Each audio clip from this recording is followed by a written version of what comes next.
Is having the time of its life. This is the Onion Week in Review. This week, top executives from the U.S. financial sector announced they're about ready to ruin the world again. Representatives from all major banking and investment institutions said that more than enough time has passed since they last caused a major global economic meltdown and confirmed they're pretty much fully prepared to bring about a brand new worldwide financial crisis. We feel like we've given people enough time to get comfortable again. Consumer spending has increased, housing market has rebounded. So yeah, we're all set to go ahead and ruin the global economy again. And in other news, the perfect gift for a local man is unfortunately a gift certificate to Lowe's Cinemas. Mall shoppers look on in awe as a helpless 15-year-old girl is viciously torn apart by a pack of her peers. And a drunk pilot decides to pull over onto a cloud until he sobers up. You will now hear 3 gong strikes and a recitation of the great chant before being ushered to the hallowed garden. For more, keep checking theonion.com. This is the Onion News Network. Our Matrix server is about as free as internet chat can be. Join the existing rooms or create your own at chat.freetalklive.com.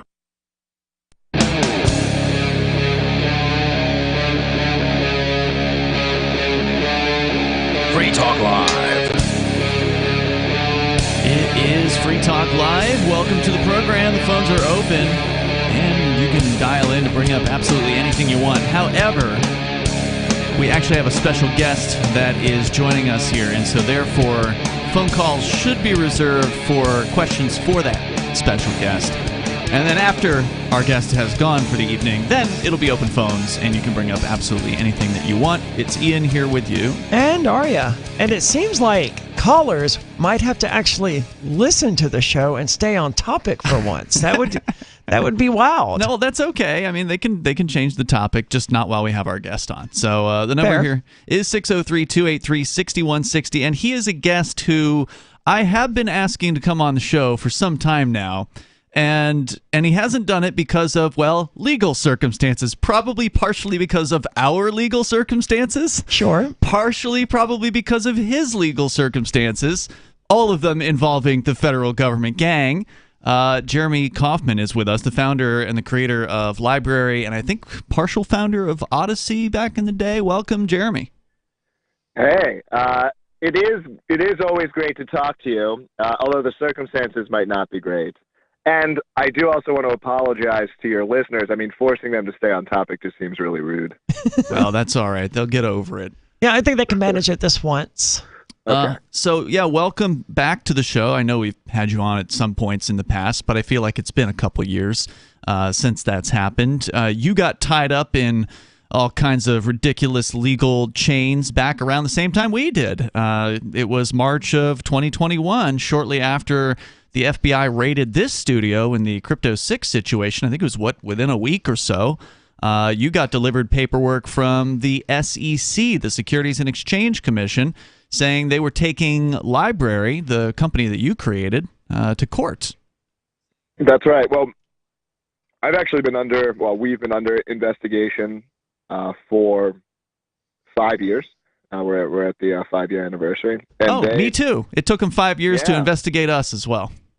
Right? Yeah. I know. It's kind of the worst. Like, it's like one of the worst parts of it, because I mean, our circumstances are very different, and honestly, it's actually I see what you've been going through, and I'm like, because I've been kind of like, this sucks, man. I'm like this is awful. This is like the worst thing that's ever happened to me. And then at the same time, of course, you're going through your situation, which honestly is worse. I mean, I'm losing a lot of money. I'm going to be losing a lot of years of my life. I mean, I'm not like, it's going to continue, but I think, there's been a lot of economic damage to myself, to the people who work at the company, to the people involved in the project. Like, it's going to continue in some form. They may force it to shift forms, some of that's still unclear, so I don't want to go too deep into that aspect of it specifically. Yeah, but I mean, you're losing something that you love, something that you created, and something that you dedicated a huge portion of your life. I can't do woe is me to you. What? You can't say woe is me. Yeah, I can't do it to you. Yeah, it does suck. It does suck. I've been sad about it, and like it feels, because it's like. Because also, now, I mean, I think, you and I are both free staters, and Arya too, and I imagine a lot of your audience is, or prospective free state. If they're not free staters yet, they're free state sympathetic, And it's so like we get it, but like, you saw the same thing in your case, and I see the same thing as mine. It's like, the amount of the people's ability to like sort of defend and prop up the system, like even while being apologetic about it, it's like, well, just stop, just stop. Like, but we have a nature that, it's different. I mean, all of us, not, when I say we, all of us with this kind of liberty inclination, because, to other people, like they kind of do see us as the bad guy, and we, of course, see ourselves as principled, as trying to, to do this thing. And of course, I agree with us. Sure. I agree with us, but it's like, that's, I don't know, that's the reality. That's the reality of it, It is sad to see how many people, just automatically take the side of the federal government in anything that happens. The SEC is going after LBRY. Oh, a LBRY must have done something wrong. Mm-hmm. Is what the average person out there seems to think. I mean, yeah. Well, I mean, even you were there. Ian, the judge was like clearly fucking us. Like, hang on one second. You can't say that, dude. We're on broadcast radio, so I had to. I apologize. I had to hit the dump button on you, and go ahead. I understand how that button works. So the government was clearly screwing us, and I will be on target. I flipped that switch. The government was clearly, screwing, and the judge knew, right? Like, the judge understood what the SEC was doing, and he was sitting there in court like, SEC, I'm not, but the judge. And for liberty, it can be hard, and you may be surprised. I actually have sympathy for the judges. I don't have that much sympathy for the SEC enforcement officers. Like, I think they're legitimately bad people because they have a lot of discretion, right? The judge is bought in to this idea of the system and how it works, and he is a smart guy and he's a thoughtful guy. Like, he's not a partisan. Like, he can think. He can take the perspective of others and so on. But the system that he has been put within, he has a lot of respect for, and he sees himself as having a certain role within it. And so the SEC, who's acting, effectively psychopathically or sociopathically, like, they do not see themselves as beholden by any principles or set of rules. Like, they see themselves as like, well, how can we, hurt these people that we don't like, or how can we accomplish these ends regardless of principles, regardless of means, regardless of anything beyond that? And they're just taking advantage of the judge. And the judge, he gets it. He knows, he understands, but can't bring himself to, like, correct the government at the same time, or can't bring himself to push the SEC is taking advantage of the judge because the SEC is saying, no, judge, legally only answer this very, very narrow question. And the judge has seen all this other stuff, and he goes, SEC, I know what you're doing. And the SEC is like, well, judge, your job is to decide this very narrow question. And what is that question for our listeners that weren't at the hearing yesterday? Yeah, so, I mean, we were found guilty of what's called a Section 5 violation, an unregistered securities offering. It's a civil offense, and it means that we sold an investment contract, a security, without following the proper, regulatory rules and procedures. And in our case, there's been no victim. No one went to the government and said that they were harmed. But the government effectively believes that almost all crypto asset sales are securities offerings. In our case, the judge ruled, due to this specific combination of facts of owning a substantial amount of the crypto asset and working on it and selling it, that those things combined, make the sale, specifically very much hinging on having, depending on the portion of it you hold, but specifically on working on it, holding it, and selling it, that's a securities offering. That seems so strange to me that could be the determining factor on what is and isn't a security, but this is where it gets into areas that are so far beyond my understanding because it deals with all of these complicated financial definitions and legal definitions that I do not even begin to understand. Yeah. So securities law, one of the tricks about securities law is a lot of it's bullshit. And hang on, bro. Hang on there. You got to remember here. That's broadcast radio. You can't say that one. Okay, can't say that one. All right, I gotta refresh. Just think of the Carlin 7 dirty words. I don't know if you're familiar with that skit. I am, but that's not one. I thought that wasn't one of them. I'm pretty sure that one's on there.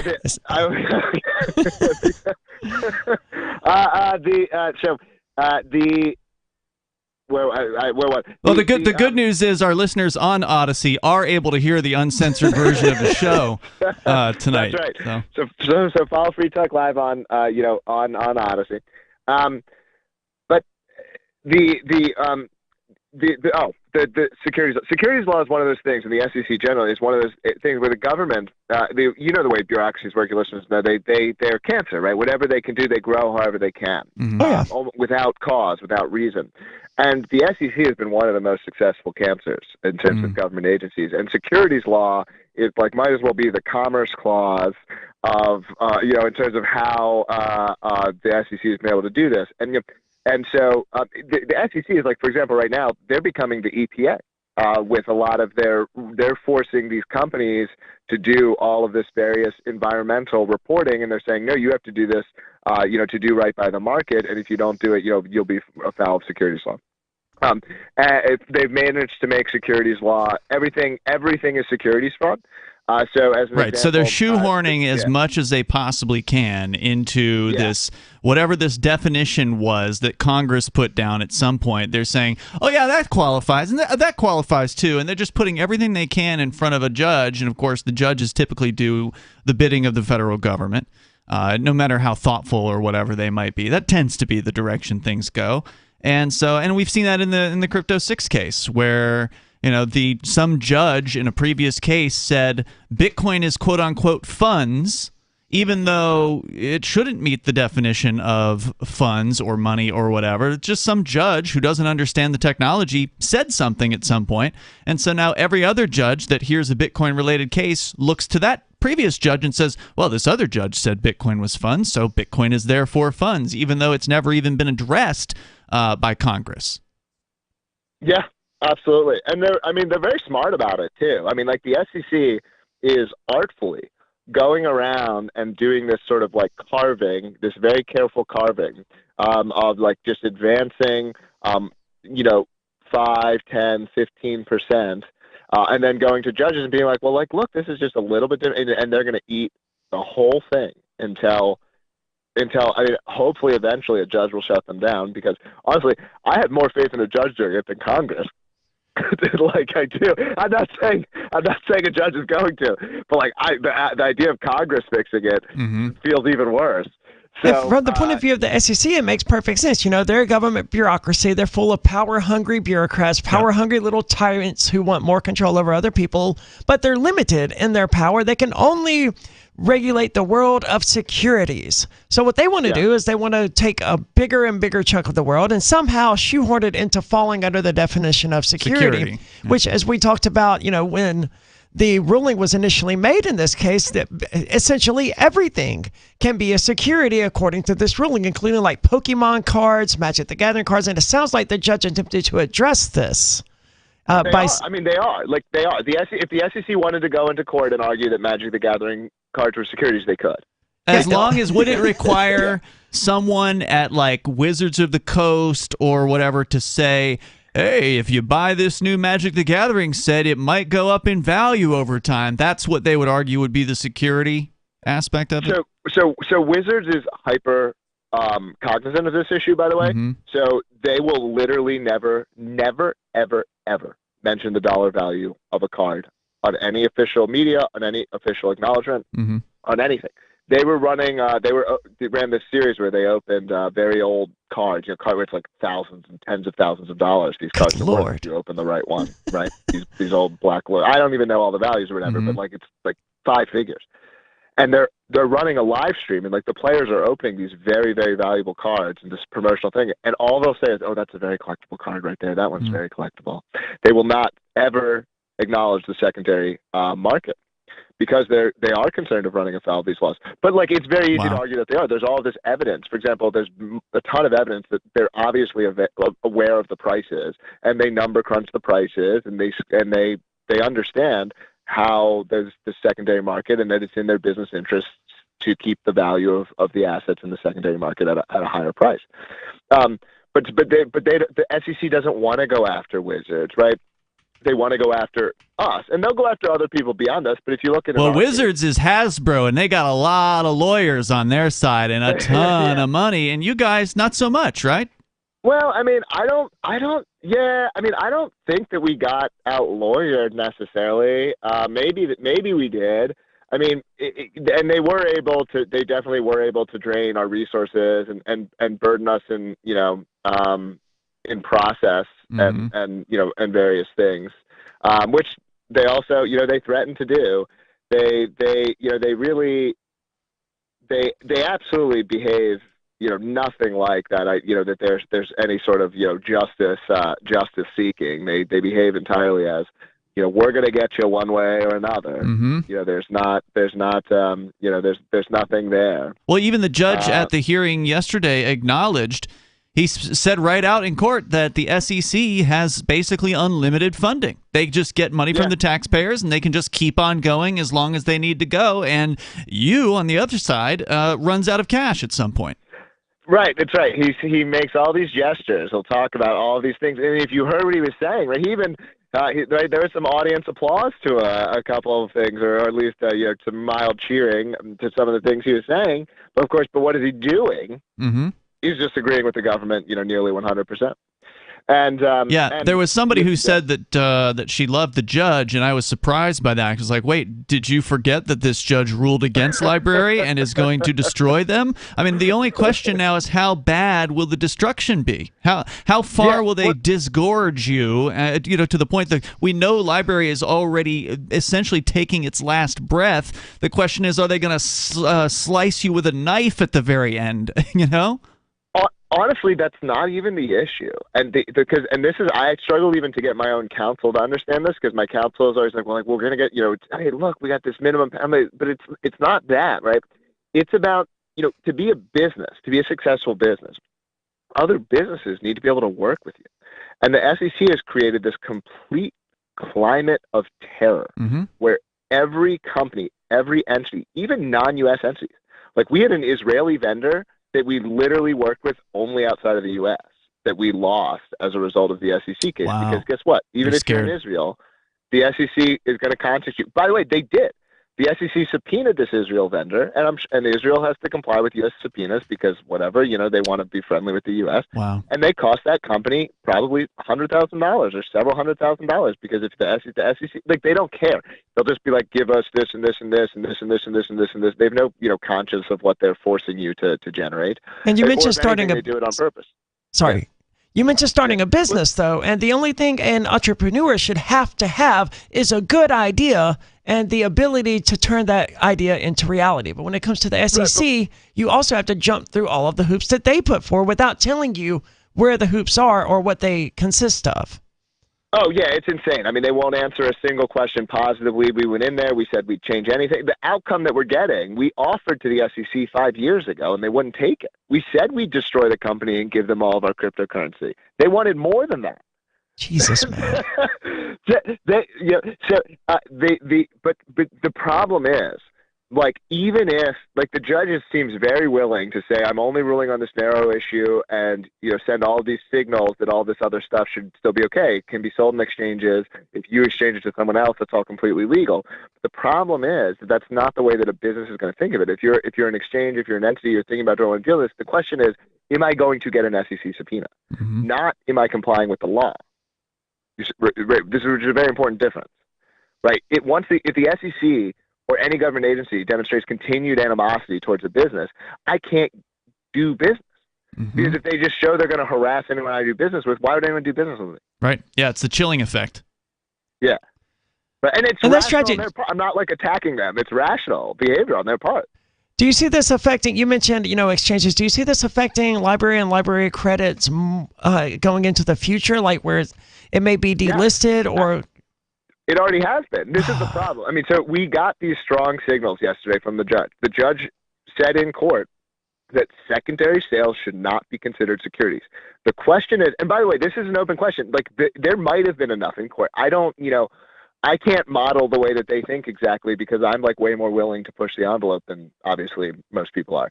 So I don't know what it's going to take a Coinbase or a Kraken or a Binance US or whoever, or even just a Binance, again, because, like, US laws might as well be global. This is, it doesn't matter. Like, so what's going to make them feel comfortable? Was the judge's language strong enough that they're going to feel comfortable? Are they just going to be like, why take the risk? And I don't know. It would be nice, and certainly, if there's any kind of pressure on them, any kind of encouragement, because they're going to keep, the SEC is going to keep coming. So I think this would be a nice one. It's a chance to kind of like take a bit of a stand in a positive way, where the judges said, no, this should be okay. But because it wasn't before the court, he couldn't really rule on it in his, framework of thinking about things. That's the big question that we're facing, because if there's not enough, if everyone's just going to be chilled, then it's like, right. I mean, it's the same issue we faced, as the Crypto 6. They don't have to go after everyone who's ever sold cryptocurrency. They just have to go after enough, and they just have to make a big enough display of it where everyone else is just too scared to go near it. And that's you don't want this to happen to you. Right, and that's what they're attempting with LBRY. And it's a huge problem, because also with the Crypto 6 stuff, and this is the government's, the most important aspect of cryptocurrency for the whole thing to work is, because you're not going to get away from, people aren't going to hard cut from fiat. So you need fiat to cryptocurrency exchange mechanisms that can remain anonymous, essentially, or less than full regulation. And I'm not saying that I think you guys were trying to do everything in compliance with the law, but like, we need the ability to convert those things in a cash-like way if cryptocurrency is going to succeed. Because if you're able to control all of the on and off ramps, right. then that's the value of Coinbase and Kraken and Binance and all of these others, is that they play ball with the government. So it sort of gives the government almost direct control to determine who gets to use cryptocurrency and who doesn't. That's right. Right. Well, that's right. And because that's all KYC, that's all, like, the government has full insight to all of the transactions happening in all of those places. And I think those services serve a place. I'm not anti those services. But what's very, very, very important is that there also be the cash to crypto conversion possibilities and mechanisms. Mm-hmm. But if they're able to cut that off and push everything or almost everything into the full, KYC centralized credit card, bank account, then you've lost the value. Because the whole point is, and this is like a huge failure for Bitcoin, where everyone should have been like, how after 10 years, was like the Canadian trucker protest, where like the Canadian truckers were getting debanked and they weren't able to be like, oh, just send us Bitcoin. And why? Because if you're a Canadian and the Canadian government says you can't donate money to these people, then how do you do it? You have a credit card, you have a bank account, you're a normal law-abiding citizen. You're not a crypto anarchist, you're not in these circles, right? So how are you going to do it? Because if you just go to Coinbase and take out your credit card and buy Bitcoin and send it to the truckers, you might as well write them a check. Yep. Yeah, that's a good point. Jeremy, I feel like we're just getting this thing rolling here. Do you have time to stick with us for at least the rest of the hour? I actually am pretty crunched tonight. I'm happy to come back. I'm happy to talk more with you guys. Yeah, because I suspect we got at least a couple callers on the line for you as well. You got to run though? Let me take like one or two calls, and then I do have to go. I'm on like a crazy schedule right now. I do have to go, but I can come back on in a couple of nights. Can you stay through part of the next segment, or do you need to cut out now? Hold that thought, because we're up against the news here. Stand by. If you can stay, that's great. Just for a little bit. Hang on here. More coming up here. Hopefully, if we can get Jeremy to stick with us for just a bit, we'll see if we can take these calls. Maybe if not, Jeremy, thank you for LBRY. Yeah, absolutely, and we will definitely get you back on here. But the number is 603-283-6160. You can join the show here on Free Talk Live. We got Jeremy Kauffman with us from LBRY. Why did you move to the Shire? I moved here to the Shire because there's other people around who take liberty just as seriously as I do. I moved to the Shire because I saw videos of people challenging authority and thought that I could get support myself. It called to me, like, do this, right now. I wanted to be around people like me who got it, and once I got here, I knew there was nowhere else that I wanted to be. I've always wanted to change the world, so I moved to the Shire to join people who were actually working towards doing the same thing. The people here are awesome, loving, and positive. It was for the adventure and for the feeling of something important is happening here, and I just wanted to come to sort of be part of that. Visit ShireSociety.com to read and sign the Shire Society Declaration and learn the reasons why, if you love liberty, you should immigrate to the Shire. Plus, connect with others via the forum at shiresociety.com. That's shiresociety.com. From Feature Story News in Washington, I'm Nick Harper. U.S. Secretary of State Anthony Blinken says restoring calm between Israelis and Palestinians is the immediate task, but that Washington will keep working towards a two-state solution to the conflict. He was speaking at a news conference in Jerusalem at the end of a three-day trip to the Middle East, where retaliatory violence between Israelis and Palestinians has spiraled in recent days. FSN's U.S. correspondent Kate Fisher reports. Following a meeting with Palestinian President Mahmoud Abbas, Secretary Blinken said that in the long term, more must be done than just lowering tensions. All sides must take steps to prevent further escalation in violence and restore calm. And so I've asked senior members of my team to stay on in the region and continue discussions on how these steps might actually be advanced. He reiterated President Biden's vision of a solution of two states for two peoples, saying that the US would continue to oppose anything that puts that goal further out of reach. Russia has launched a major new offensive in Ukraine, setting its sights on what could be the biggest gain since last summer. Russian troops are trying to encircle and capture Bakhmut. It comes after US President Joe Biden ruled out sending fighter jets to Ukraine. Under pressure, US lawmaker George Santos has announced he won't be serving on several committees in the US House of Representatives. It comes after he admitted to fabricating large parts of his resume. FSN's Will Denslow reports from New York. George Santos has reportedly apologised to members of his party for being a distraction, and that he'd step down from committees until his name is cleared. The Republican will not sit on the Science, Space and Technology Committee or the Small Business Committee. Santos is accused of lying about his educational background, working on Wall Street, and even his faith. He's faced calls to resign, and a new poll shows that 78% of voters in his district believe he should step down. The death toll from a suicide bombing at a mosque in the Pakistani city of Peshawar has risen to 100. The mosque is located in the heavily guarded police headquarters area. Former US President Donald Trump has sued Washington Post journalist Bob Woodward for publishing audio of their interviews. The veteran reporter interviewed Trump between 2019 and 2020 for his book Rage. FSN's Sally Patterson has more from New York. Donald Trump's team is suing Bob Woodward, his publisher Simon & Schuster, and parent company Paramount for almost $50 million in damages for what they call manipulation and exploitation of audio.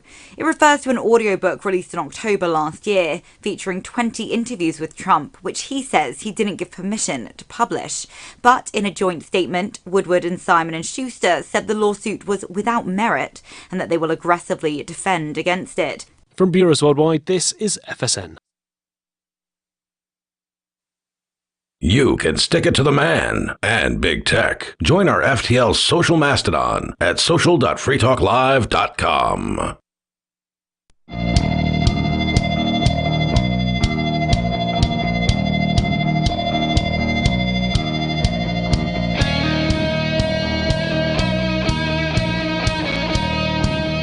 It is Free Talk Live. If you want to join the show, you can. We're going to go open phones here in just a moment. Jeremy Kauffman did agree to stick around for just one call because we had one guy on the line who had a question for him here, and he's been waiting very patiently, so we're going to get right back to that. It's Ian and Aria in the studio tonight. Jeremy, the founder, the creator of LBRY, which we're not going to have time to get into, but I do want to have Jeremy back on to kind of talk about, maybe what the future might look like, what kind of lessons were learned, because I know the LBRY account on Twitter has been posting about some lessons learned here, and I think that would be interesting to get on the air as well. But since you are short on time here tonight, Jeremy, thank you for sticking with us. Definitely appreciate it, and I want to bring our caller on the line here. David is in Georgia. David, you're on with Jeremy from LBRY. Hey, two quick questions and a comment. The two quick questions are, why did you remain in the U.S. and why did you not remain anonymous? Because if Satoshi had asked for permission to create Bitcoin, we wouldn't have Bitcoin right now. Sure, yeah, that's a good question. Once we're so I'll work backwards. Getting out of the U.S. wouldn't have helped anything at all, right? Because the United States government opinion is going to once they've got their jaws into that, like, they're not going to let it go. They're going to continue to take the position that the sale of LBC is a security, And if we simply moved overseas, like they would have still been, attempted to persecute that token in terms of the ability to sell it, right? And that's the problem. Once that's right, we didn't lose when we were found guilty. We lost when the suit was announced. We had a chance to win when we were found guilty, but being found guilty didn't change that. We were found guilty when the suit was announced. I mean, you're exactly right.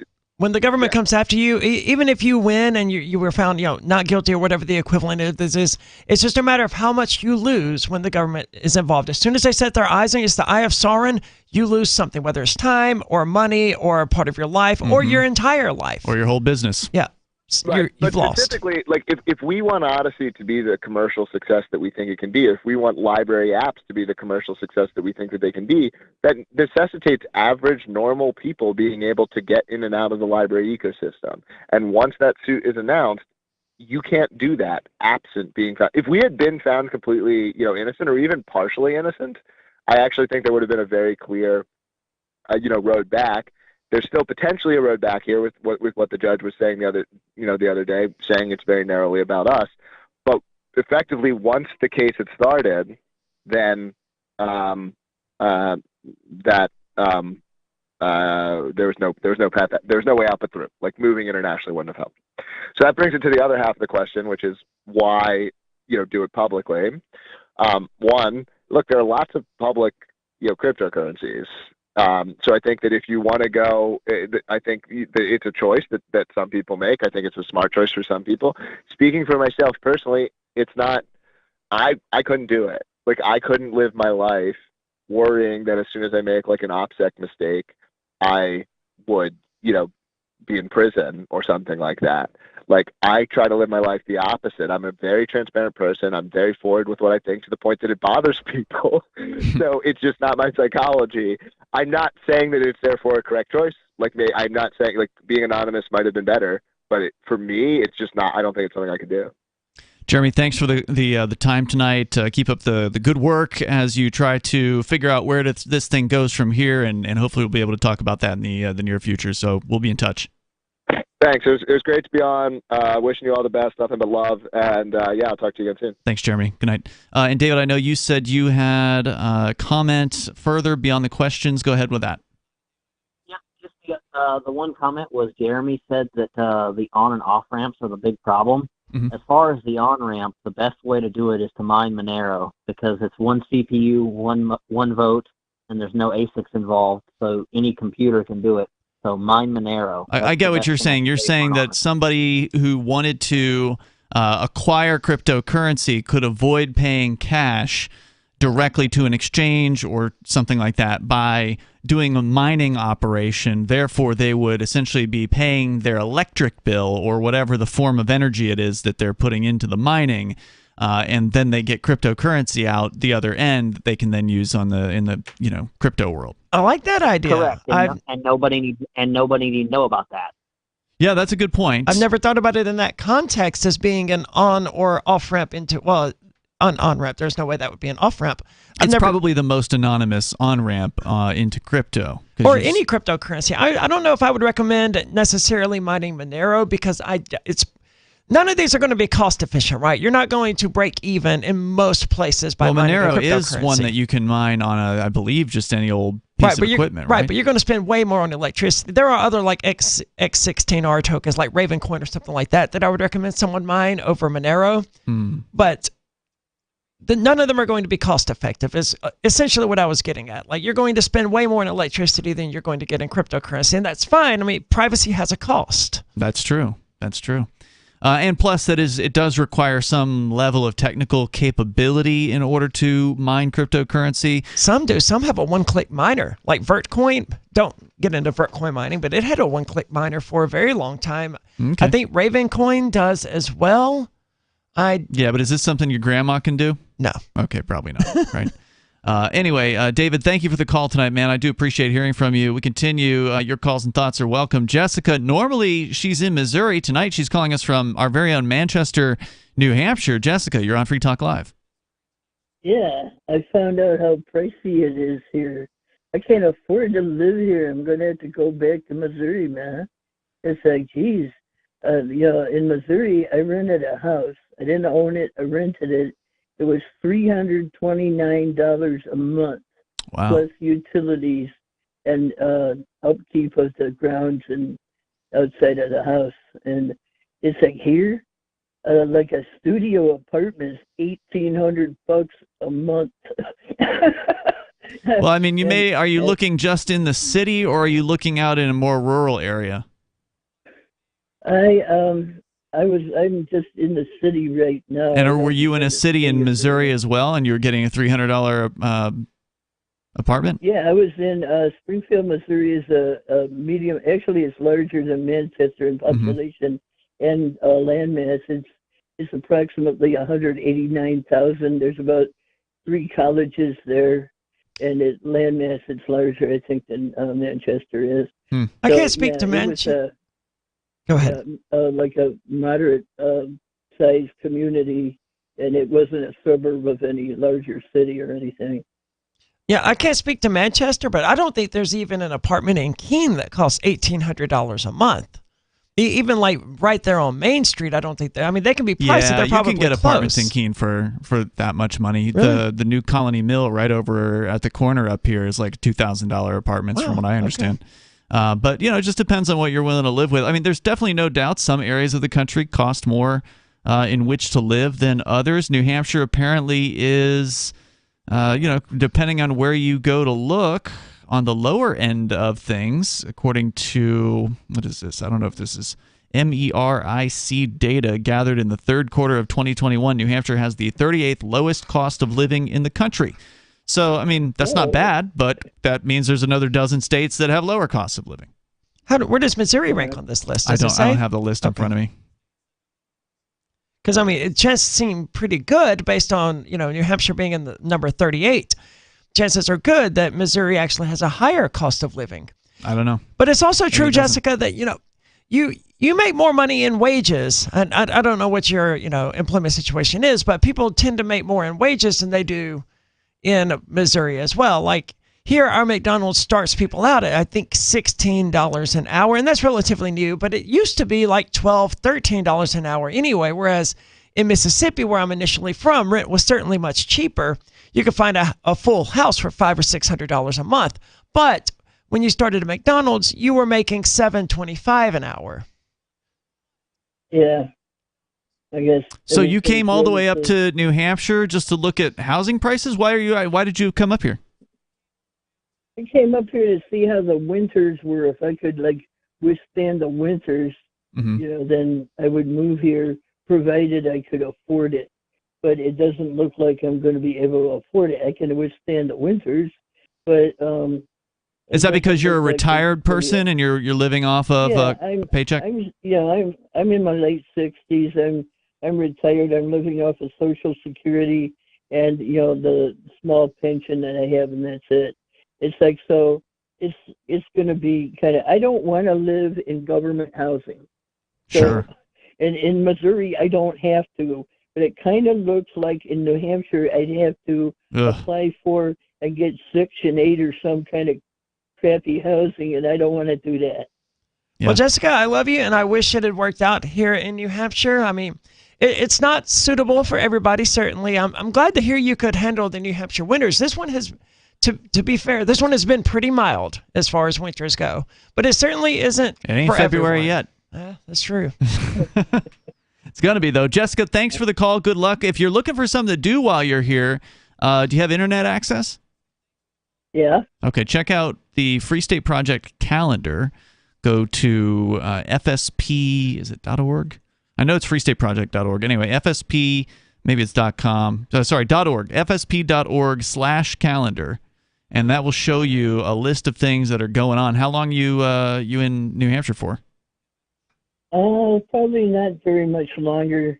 It's I'm kind of getting homesick. And my friends are there, and I'm staying with a friend right now, but I don't like new places when it's too pricey. Sure. Gotcha. Well, like I said, if you're looking for something to do, if you're looking to meet people, fsp.org/calendar. Thank you for the call tonight. I do appreciate it. The number here is 603-283-6160. That's 603-283-6160. Let's continue here. We've got Ricky in Pennsylvania. You're on Free Talk Live. Ricky. Thank you, Brother Ian. Good evening, and good evening to you, Sister Aria. What's on your mind tonight, Ricky? Well, the Fair Tax Act. Okay. Yeah, now I thought I'd seen it all after the midterms in that first week in the House of Representatives, but I had not. Just in case anybody's not aware what the Fair Tax is, the Fair Tax Act is it's a proposed bill that is going to be brought to the floor, as ludicrous as it seems, by Representative Buddy Carter from Georgia. Mm-hmm. And what it is the idea here is going to abolish the income tax. Okay, that sounds good. The estate tax and All right. abolish the payroll tax. All sounds good so far. Yeah, but there's problems with this. You see, here's the problem. First of all, abolish the income tax. Well, that in all, is not going to really especially help. In fact, they're looking to abolish the whole tax code now. I'm not trying to help the government, though. Why wouldn't it help? It would help every individual who has to deal with this stupid tax nonsense every year. They have to pour hours, if not days of their lives into trying or hiring somebody to, God knows how much money, to figure out what they have to pay these goons in tax. Well, here's the problem with what they're looking for the replacement of these three items. Now, in the case of the payroll tax, the majority of that's Social Security. Now, that's ludicrous because it's your money. Now, you're not going to have to pay it up front. Well, that's wonderful. We're going to have nothing later. Okay, fine. But here's the problem. What they're looking to do to replace this with, and this is a real bill. I wish I was making this up. They're looking to replace it with a 30% flat tax. Now, that tax is to be placed on everything. Everything from a gallon of milk to food to clothing to a car, even at this point, a house. Now, the problem with this, I see, is multiple problems. Problem number one, people think, the wealthy ain't going to go for that. Well, they're not going to care. It's not going to make a difference because you're still going to have the same separation of the classes. Second of all, it's going to crush everybody from the middle class on down. And you're still going to obviously have your state taxes. You're going to have, like in my case, I'm going to have property tax, school tax, and sales tax. I don't see how it's going to crush everyone from the middle class down. The more money people spend on consumer goods, like you mentioned milk and stuff like that, the more taxes they're going to pay. But they can always choose to not spend that money and not make the taxes. This is why I like the Fair Tax Act, or at least parts of the Fair Tax Act. It taxes people for spending, which discourages people from spending money, whereas the income tax penalizes people for earning money, which discourages people from earning money. I would rather discourage them from spending and encourage them to save. And the Fair Tax Act, it doesn't do that, but it's at least better in that it goes in that direction. I think we have talked about this, by the way, in recent weeks here on Free Talk Live. I think the fair tax is terrible in that I hate all taxes and that all taxes should be abolished. But I do agree with Arya that it is a slight improvement over the current situation of this incredibly complex tax code. Have you read it, Ricky? Have you read the tax code, the Internal Revenue Code? Oh, I know some things, but I mean, I've never read it cover to cover or nothing. Okay. How many tens of thousands of pages is it now? I don't know. I have no idea. I don't even they know. Anybody? Huh? What? I mean, has anybody read it that's not like working for the IRS or anything? Indeed. So how could anyone be expected to follow it if they've never read it? Well, one of the things I'm looking at that's not cool is, right now, you do pay income tax, but you can take deductions. Now they don't. Can you answer my question? How are you supposed to be expected to follow something that you've never read? Man, that silence was loud. Well, no, that's why you take your taxes to go to somebody who knows what the hell they're doing. Oh, but they've never read it either. Well, I'm sure they have. No, man. How are you sure? Every year. There have been studies that have done this. If you take like 10 different accountants and you give them all the same information, they're going to come up with 10 different results about how much money you owe in taxes. The tax code is something like 80,000 pages or something like that. It's far too big for any human being to understand it. It conflicts with itself constantly, and it's full of loopholes and shenanigans and Vox nonsense. says that's a myth, Aria. It says it's a myth that the federal tax code is 70,000 pages. It's a mere 4,000, it claims. Only 4,000 pages of legalese. That's But not good really luck that reading- much better. Yeah, and that's terrible. But good luck reading page 1 and understanding it, because it's always like referencing other sections, and then like you have to stop and go to the other section to read what that says. And of course, every single word has specific definitions because it's legalese. So all the words don't necessarily mean what you think they mean, because, well, in legalese, one of the rules is you can redefine words as you please. So you always have to check the definitions section as well before you can even read, let alone one sentence of this code. I mean, it's called code for a reason, right? It's encoded. Well, I mean, as an example, I figured this out. Like right now for my cell phone bill, I have a $30 bill. Of that, like $1.32 is PA sales tax. This thing now this is going to die in the Senate, but it's just the audacity it's going to the floor. But if this thing, and it may pass, and I hope it does pass the House, so people can see, I want to see how many votes are going, so they can see what these guys are doing. But my bill's going to go from a $1.32 in tax to another $9. I'm going to be paying $40 for the same phone bill. Yeah, I understand, and that sounds terrible when you put it in that context. But you're also not then going to be paying the property tax or the income tax or any of these other taxes. Well, you're still going to pay property tax. You're still going to be paying school tax. Yeah, ignore property taxes because that's. I have an issue with school tax. I don't have kids in school. Most of those guys rent. And you pay school tax for the rest of your life. They don't. Well, I do have an issue with paying these taxes considering I don't have kids in school.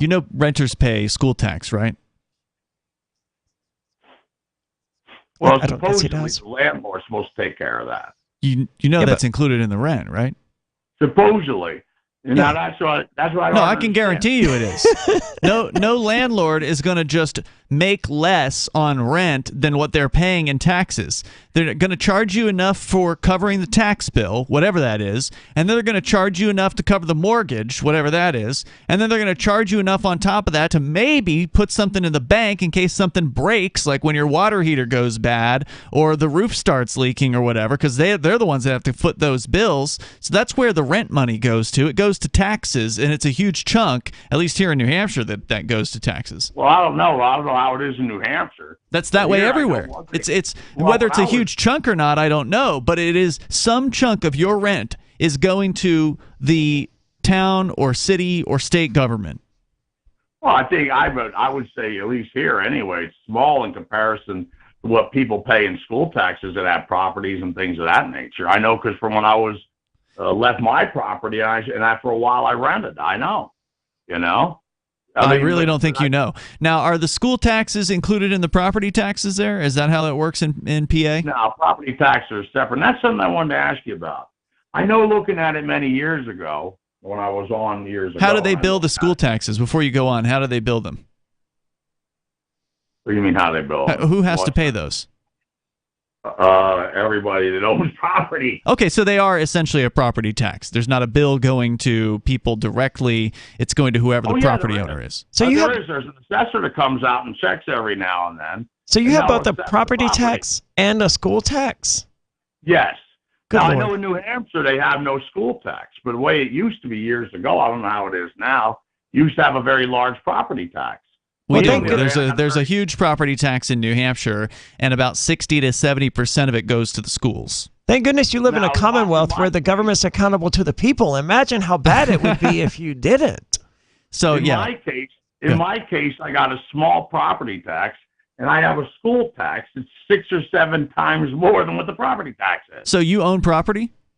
Yes. Okay. Are they billed on the same bill, or do they come as separate bills? They come in separate bills because Gotcha. they come out different times of the year. Is it only once a year that you have to pay the school tax? You have to pay it by the end of the year. Mm-hmm. Okay. Yeah, so that's what happens is the landlord gets the school tax, they get the property tax, and they factor it into the rent. That's how they figure out, partially how they figure out the rent. Well, there's no way in hell that, like when I was renting, that accumulated to what I paid in school taxes. Mine actually went down in 2020. I was paying more before that. Your rent went down? It did go down. Well, you're pretty unusual. A lot of people have been seeing 30 to 40% increases in their rent in just the last couple of years. So my school tax went down. not lucky not you. The rent's sky high. You know. Well, the tragedy there. Huh? The tragedy there is that even if a landlord's property taxes or school taxes go down, they're not going to correspondingly drop the rent as a result of that. That's the tragedy there. Ricky, thank you for the call tonight. Appreciate it. Let's go to Gigi in South Carolina. Gigi, you're on Free Talk Live with Ian and Aria. Hi, everybody. Good evening Hi, Gigi. to all of you this evening, listeners and the guest hosts. Welcome. Two things.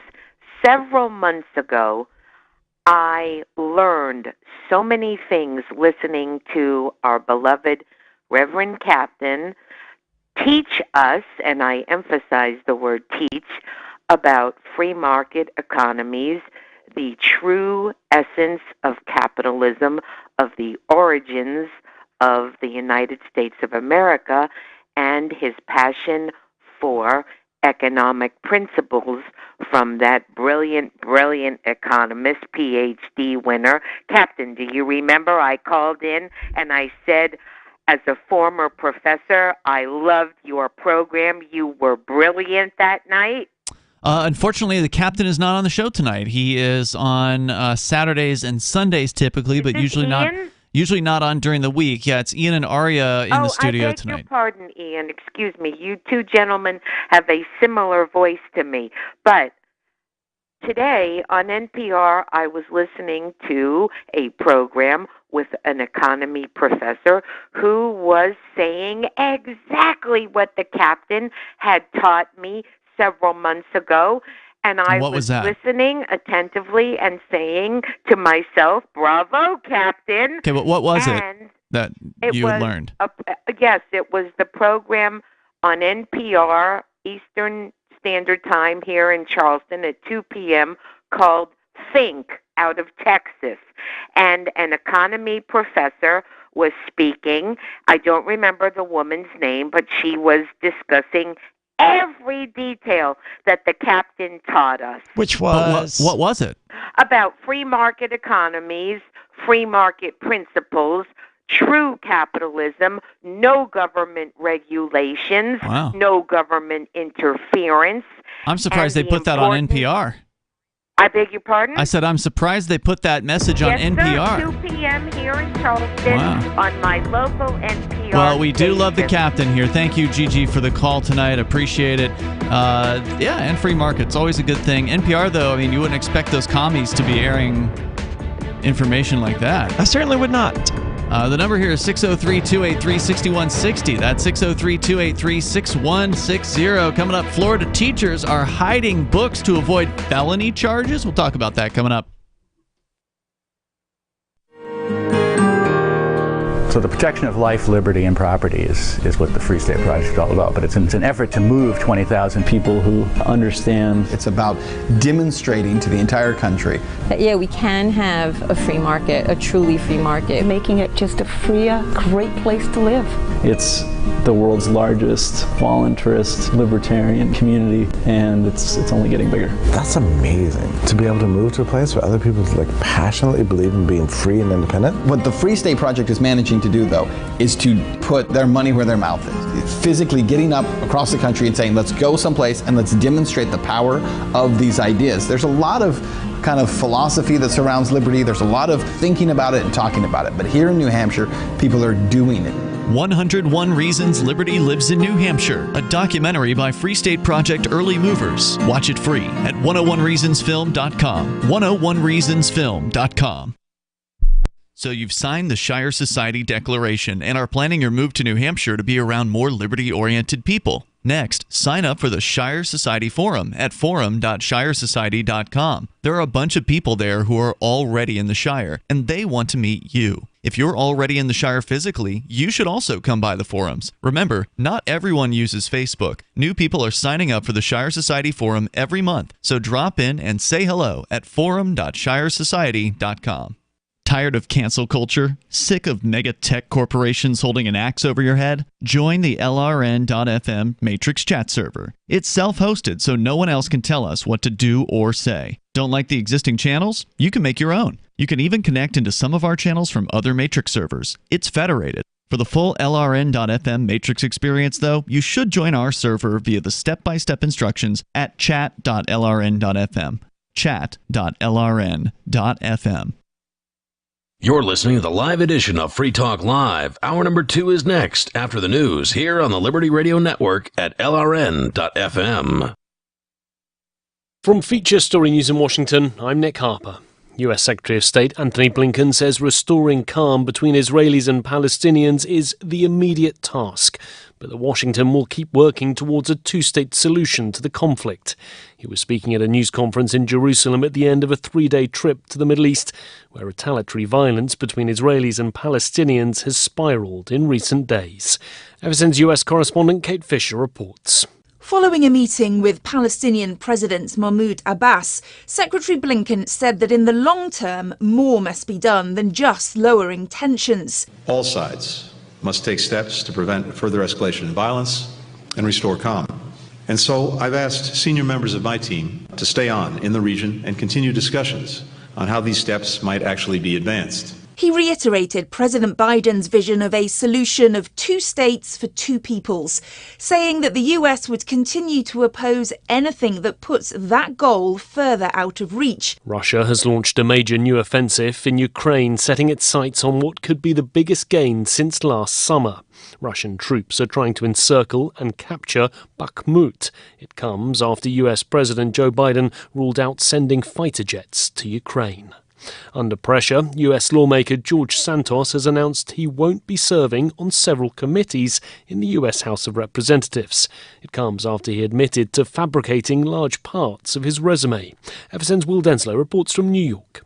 George Santos has reportedly apologised to members of his party for being a distraction, and that he'd step down from committees until his name is cleared. The Republican will not sit on the Science, Space and Technology Committee or the Small Business Committee. Santos is accused of lying about his educational background, working on Wall Street, and even his faith. He's faced calls to resign, and a new poll shows that 78% of voters in his district believe he should step down. The death toll from a suicide bombing at a mosque in the Pakistani city of Peshawar has risen to 100.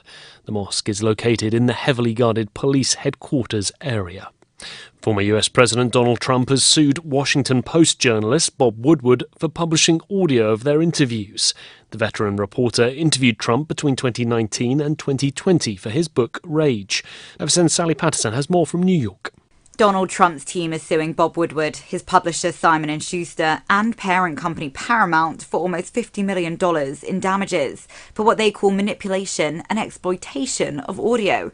It refers to an audiobook released in October last year featuring 20 interviews with Trump, which he says he didn't give permission to publish. But in a joint statement, Woodward and Simon & Schuster said the lawsuit was without merit and that they will aggressively defend against it. From Bureaus Worldwide, this is FSN. With FSN Spotlight, I'm Simon Marks, looking in more detail today at the revelation by former British Prime Minister Boris Johnson that Russian President Vladimir Putin directly threatened to use a nuclear weapon during a telephone conversation in the run-up to Russia's invasion of Ukraine. Mr. Johnson told the BBC that the threat was extraordinary, with Vladimir Putin arguing it would only take a minute to unleash nuclear weapons on the UK. As Russia's war has continued, some Ukrainian officials increasingly fear their territory may be targeted for a Russian nuclear attack. Security analyst Jimmy Rushton is in Kiev. Everyone in the Ukrainian military that I speak to is well aware of the risk of them using nuclear weapons. Some of them, in fact, are surprised that they haven't used them already, maybe exploding one over the Black Sea as an implicit threat to say, look, if you don't take us seriously, we'll then use it over Ukraine. But just using a nuclear weapon doesn't win him the war, and it creates a huge amount of problems for him. The second you use a nuclear weapon, any remnant of the Russian narrative just disappears. And they immediately become the only country to use a nuclear weapon since the end of the Second World War, and that puts them historically on the wrong side of everyone. Including, he points out, the Chinese and the Indians, both of whom have publicly called for the nuclear threat to be removed from the Kremlin's table. But with an anticipated spring offensive in the pipeline, the Russians continue to keep all options open. With FSN Spotlight, I'm Simon Marks. And the main news again, US Secretary of State Antony Blinken, on a trip to the Middle East, says restoring calm between Israelis and Palestinians is the immediate task. Russia has launched a major new offensive in Ukraine, setting its sights on what could be its biggest gain since late last summer. And US lawmaker George Santos has announced he won't be serving on several committees in the US House of Representatives, after admitting he fabricated large parts of his resume. That's Feature Story News' Nick Harper reporting. It's The Onion Radio News. God loses his decision-making coin. This is Doyle Redland reporting. The Lord God has confirmed that he has misplaced his special decision-making coin. The coin, a relatively unremarkable 1972 nickel, has been used almost daily by the Supreme Being for over 4 billion years for the purpose of determining everything from the direction of the wind to the outcome of history. The visibly distraught God added, I have no idea where I put it. I remember flipping it last night for a couple in Monroe, Michigan, who were trying to conceive a child, but I haven't seen it since. God also said he hopes to locate the coin before 7:15 Thursday morning when United Flight 251 takes off from Seattle with actress Dixie Carter on board. Doyle Redland for The Onion Radio News, online at theonion.com. This is The Onion News Network. Don't miss a moment of Free Talk Live. Get our archives daily via our podcast at feeds.freetalklive.com.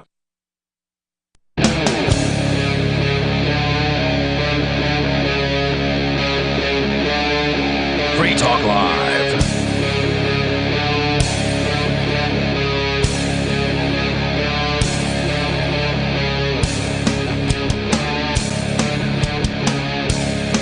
It is Free Talk Live. We're kicking off the second hour here. The phones are open. And you can join us and bring up whatever you want to discuss. The number is 603-283-6160. That's 603-283-6160. Tonight in the studio, it's Ian. And Aria. And we had Jeremy Kauffman with us earlier in the show tonight. He unfortunately didn't have the full hour to speak with us, but he did say he would come back. I definitely want to find out what he thinks about the future of Odyssey, because it seems like it is up in the air right now as far as the SEC appears to have set their sights on Odyssey. They want Odyssey to be destroyed along with LBRY, the corporation. That the judge has yet to order such a destruction, so it has not yet really been determined what's going to happen. It seems as though the judge may not order Odyssey to be destroyed or considered the quote-unquote successor to LBRY, and that Odyssey will be left alone, at least by this judge, at least in this particular case. But one would hope so, because Odyssey and LBRY are distinctly separate entities. I just don't know what's justification, other than the fact that the government is the government and they don't like Odyssey. I just don't see what justification they could possibly have for going after Odyssey. Yeah, we're still on Odyssey, and we're going to be on Odyssey because it's our favorite platform of all the video streaming platforms out there. Odyssey does have streaming video. It also has archive video. It has, in the background somewhere, there's some LBRY code that connects it to the LBRY blockchain, but it is, first and foremost, it is a centralized video serving platform because it's just more efficient to centralize video serving these days, unfortunately. But that's, well, you just about have to have that for streaming. I mean, you do. You do. Technically, we could stream directly from here, but that would entail everyone connecting directly to a feed coming from our server here in the studio, and that's an enormous amount of bandwidth. Takes a lot of bandwidth, yeah, for sure. And so I just wanted to bring up Odyssey because I'm a big fan of LBRY, and Odyssey is sort of the spawn from LBRY. It's the platform that was created by the LBRY folks back in the day, and it is the most freedom-oriented video streaming platform out there. You can go to our channel at video.freetalklive.com, and there's now something new that you can do with our channel. Given that Odyssey is having a tough time, it seems like the financials aren't looking so good for Odyssey. So like even if the SEC doesn't completely slice open LBRY and manage to stab Odyssey at the same time and cut it out or destroy its life, Odyssey may still have a tough time, a tough road ahead of it, even without the SEC. So I can imagine. I don't think YouTube makes Google very much money. The ad revenue from having Google is what makes them their money. I suspect YouTube is also sort of a loss for them, and I don't think Odyssey has I wonder about Google that makes them any money. Yeah, I mean they're trying to do advertising. They do have a direct sponsorship that you can do now. You can subscribe to Odyssey, what they call Odyssey Premium, and I think it's only like $3 a month. I don't actually see the price jumping out at me here, but it is there like on the main page of Odyssey.com. You can get subscribed to that, and then that gets rid of the advertisements on the site. But now something new that we're doing on the Free Talk Live channel at video.freetalklive.com is you can now subscribe to the equivalent of kind of like the AMP program, but through Odyssey, meaning that Odyssey now has membership, as they call it, meaning that someone can sign up for $5 a month and become a silver level supporter of our Odyssey channel through Odyssey. Now, there is actually a fee, unlike a lot of the per month subscription services, like on Patreon, for instance. If you go to our AMPS program at amps.freetalklive.com and you sign up there for $5 a month, it's going to cost you $5 a month, but Patreon takes their, 8% or 10% or something off of that. In the case of Odyssey, they actually add their fee to the $5. So when you sign up for $5, it's actually going to show you what the real total is going to be. It's going to be like $5.70-something cents. I think Patreon has a way to do that. Maybe it's GoFundMe that I'm thinking about that has a way to do that. But some of these platforms are similar to Odyssey in that respect. They add it in at the end. Yeah, so it's upfront about it at least. But sure. So you will spend a little bit more than the sort of the sticker price, but it'll tell you that before you and go this through helps the checkout. Support Odyssey as well as us. A small chunk of it is going to support Odyssey. One of the things that's cool about Odyssey is they've advertised that they give like 90% to the content creators when it comes to signing up for these things. Whereas if you go to YouTube and you do one of those super chats or whatever, I'm pretty sure that's like 50%. Maybe YouTube does have 40%. Memberships now, but I have no idea how they work. A huge chunk. Also true on Twitch.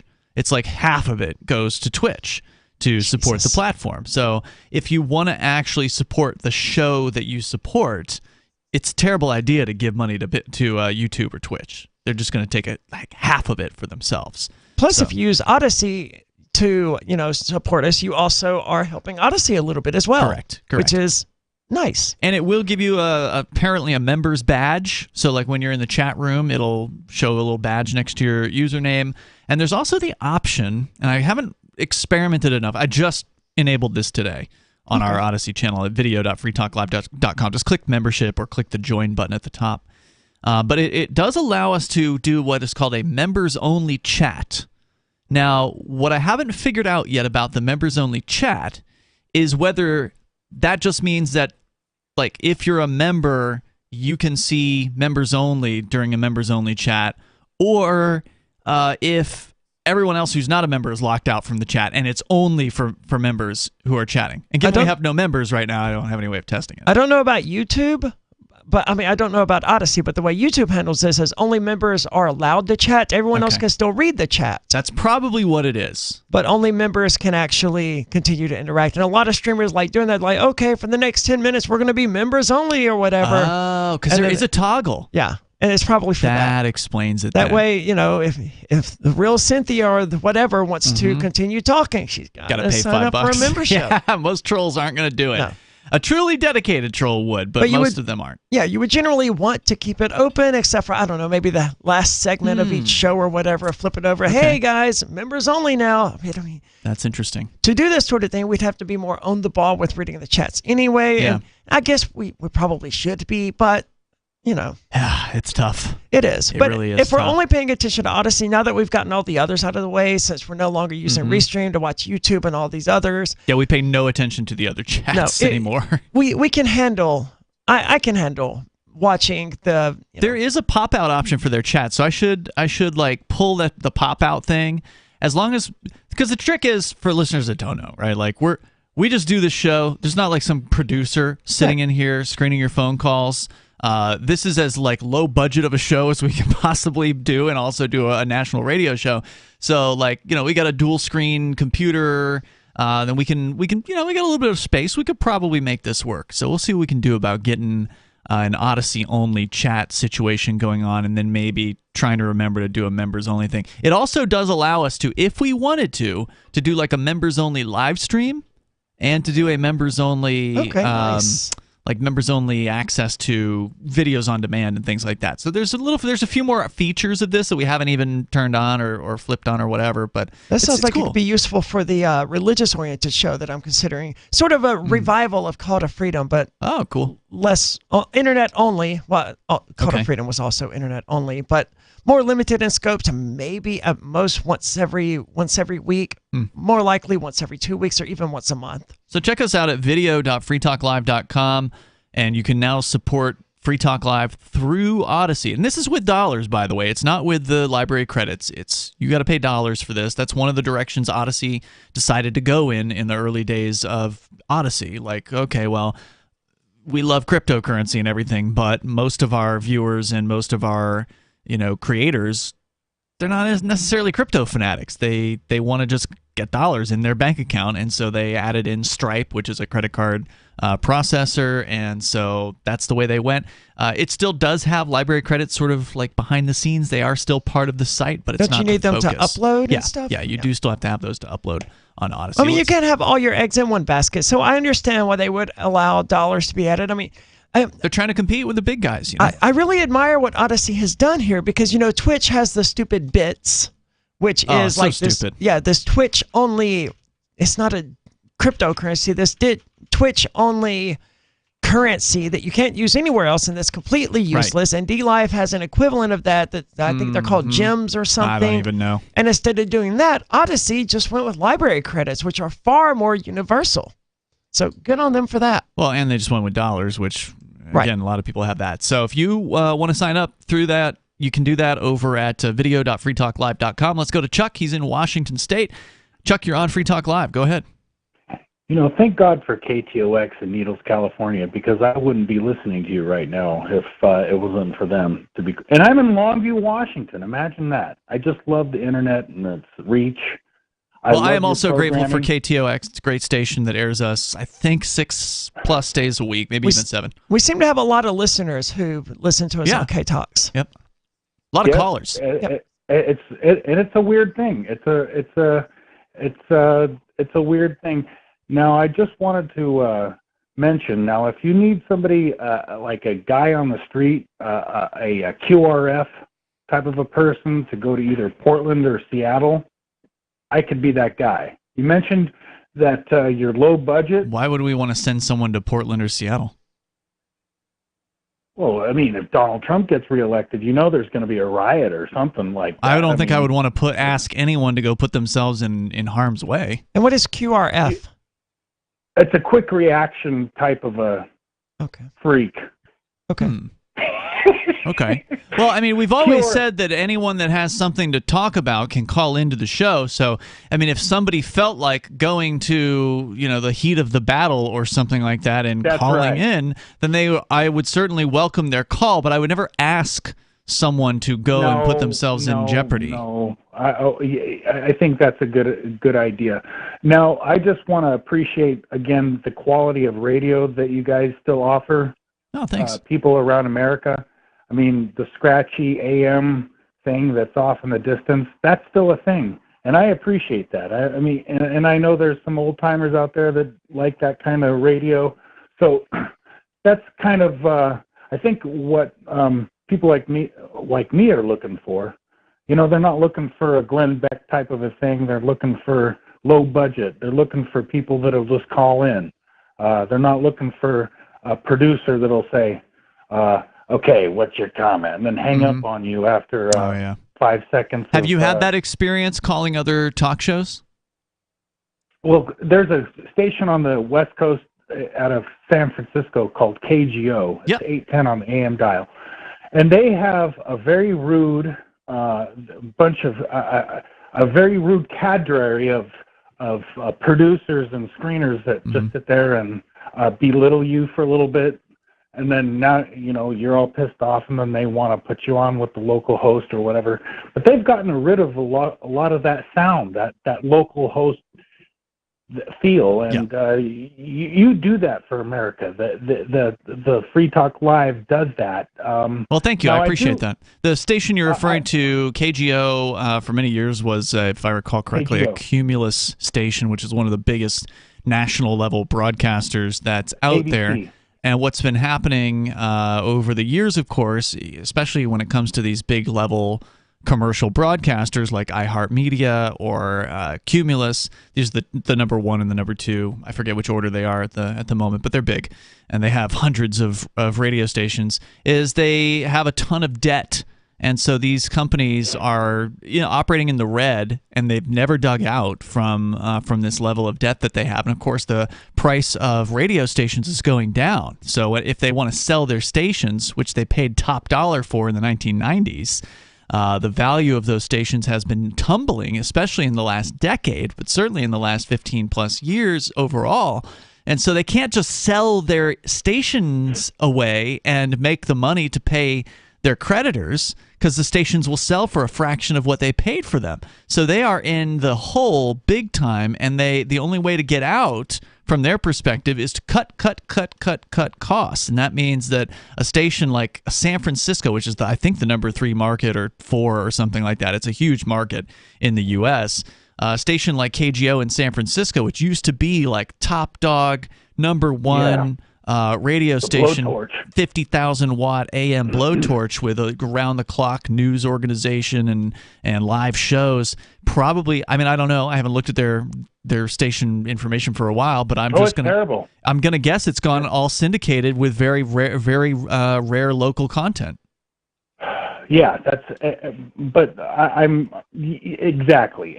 But for some reason, the content that K2X and Free Talk Live and different little mom and pops radio stations around America, they offer that we're not aware of. They offer that kind of sound that is being attacked right now by the big dogs that people kind of really get tired of. Well, I remember hearing people make the case that it's the small shows that are what is going to be necessary to sort of revive radio or to keep it alive, because that's the only reason that people would tune in to radio, is to hear their local high school sports guy talking or whatever. Exactly. And so that's exactly why I'm going to go down to Bi-Coastal Media tomorrow and say, I'd like to listen to Free Talk Live that's great, on one of your stations. I don't know if you've ever. Anyway, I appreciate that. That's definitely what it takes. Listeners reaching out to local talk radio stations and letting them know. And by the way, he just hung up. But by the way, I did look it up here. KGO, huge station in San Francisco, and I had forgotten. Not only was my speculation correct that there's very little local content, it's zero local content now on that massive radio station with literally decades and decades of history. I mean, this station goes back to the 1920s. It's 100-year-old, almost 100 years old. It went on in 1924. So, 99 years ago, this radio station went on. And it has been a news talk station up until the 2022 was October 6th of 2022. KGO ended their news talk format in the middle of the midday host show. He said he had been informed just before going on the air that a format change would be implemented shortly, but was asked not to use the opportunity to say goodbye to listeners. This is typical, by the way, of radio. Whenever you get canned off of radio, usually you never have a chance to say goodbye. There's never. Why not? Because that's so petty. It is petty, and it's terrible. The fact that they interrupted his show to take this station off the air. I mean, this is like the lowest blow. They couldn't even wait till the guy was done with his show. Couldn't let him wish his listeners a goodbye. Not that it would matter anyway, because what they put on in his place is a new format, which I had never heard of before. Oh, Lord. It is called sports betting radio. You've heard of sports talk radio. On a sports talk radio station, they have like the games, right? Like there's, the Red Sox or the whatever the hell they are in San Francisco, the baseball team or the football team. They'll have the games, and then they'll have Giants, I think. Yeah, whatever they are. And then they'll have somebody talking about them afterwards. They'll have a talk show, and they take phone calls and they talk to sports geeks, right? Like that's what they do. They bring on athletes and interview them and coaches and crap like that, and they Now, this station is called, quote, 810 The Spread. The format has no local programming, and the station's schedule is primarily sourced from the BetQL and CBS Sports Radio networks, and it is it's an all betting format. It's about placing bets on sports, which is now legal. All the show does now? The entire station. It's all about... That's what I meant. Station, not show. You said that's legal or illegal? As I understand it, sports betting is legal. I don't know if it's nationwide, but I know some states have legalized sports betting. I'm presuming California is one of them because this is a California station. So they decided they're going to completely gut this radio station that used to actually have local content in one of the largest markets on the face of the United States. It sounds like it's effectively shut down. I mean, it's totally... Why would anyone tune into that when they can get exactly the same thing from going online? It's the... it is just a desperate cost-cutting move by a company that is heavily in debt. That is the radio world these days. It seems to me that's the question that the radio world has to answer as well. Is why would people go to our radio station to hear this content that they don't control that is not on demand instead of just finding it on demand online? I don't know. And obviously we don't. I don't think radio has the answer either. But my God, how much can you listen to about sports betting? I don't know. I couldn't listen to any. I mean, sports radio would be unlistenable to me, but that's just because I'm not interested in the topic. But at least with sports radio, you can still talk about all the things going on in sports, right? Like sports, there's a lot of different sports. And there's always some kind of drama in sports, right? Like somebody's they didn't inflate the footballs right, and so therefore there's controversy, or somebody got arrested at the stadium, right? Like there's still news surrounding the sports world, and there's issues. There's trans people in sports, and there's all these controversies, right? Yeah. So you can flesh out a format with that, but sports betting, where is the content there? How do they do this? Boring, man. I can't even imagine listening to this for more than 10 minutes. And how do they get into the betting and the odds and all of that nonsense if they're not also talking about and covering the actual sports themselves? Maybe they I just are. don't understand. Maybe they are. I don't know. It sounds dull. I'm almost curious enough to just tune in to see exactly how bad this is. Well, it can't be good. Yeah. And again, it sounds like all of the content that they offer is available online, probably on demand. So, why would anyone in San Francisco tune to this station in order to listen to it? Don't know. But anyway, since he brought it up, there's KGO and what has happened to a nearly 100-year-old radio station with all kinds of history of being local, and now it's just completely useless. How the mighty have fallen. Yeah. But yeah, we are still there and we are still live. I was actually told, Aria, by one of our affiliates, and thank you to our over 180 great broadcast radio affiliates across the United States. But one of them told me, and it was sad to hear this, but he said we're the only show that he's aware of in talk radio that actually does the old school method of doing talk radio, meaning that we get on the air, we take phone calls, we talk to listeners, we talk to people who want to call in. There's apparently so many of these national shows out there that they might take some calls here and there, but sometimes they're just recorded segments. They're not even humans sitting in a studio having a conversation live. Maybe they interviewed somebody, but it was done off the air. It was done, in a production studio or whatever. I mean, I understand that in some cases. There have been certainly have been times where we ran a pre-recorded thing, but live is so much better. It's organic. You can test whether or not something is live. Indeed, and you can call in here, 603-283-6160. Coming up, that cake maker, he is back in the news, plus Florida teachers are hiding books to avoid felony charges. We'll explain it all on the way on Free Talk Live. The easiest thing in the world for a reader to do is to stop reading, according to the late, great Barney Kilgore, who became managing editor of the Wall Street Journal in 1941 and grew the paper's circulation from 33,000 to 1 million by the 60s. And he'd be pleased to know that his paper is one of the few that people now pay to read online. Someone else pre-internet who realized that attention is fragile? Motown Records founder Berry Gordy.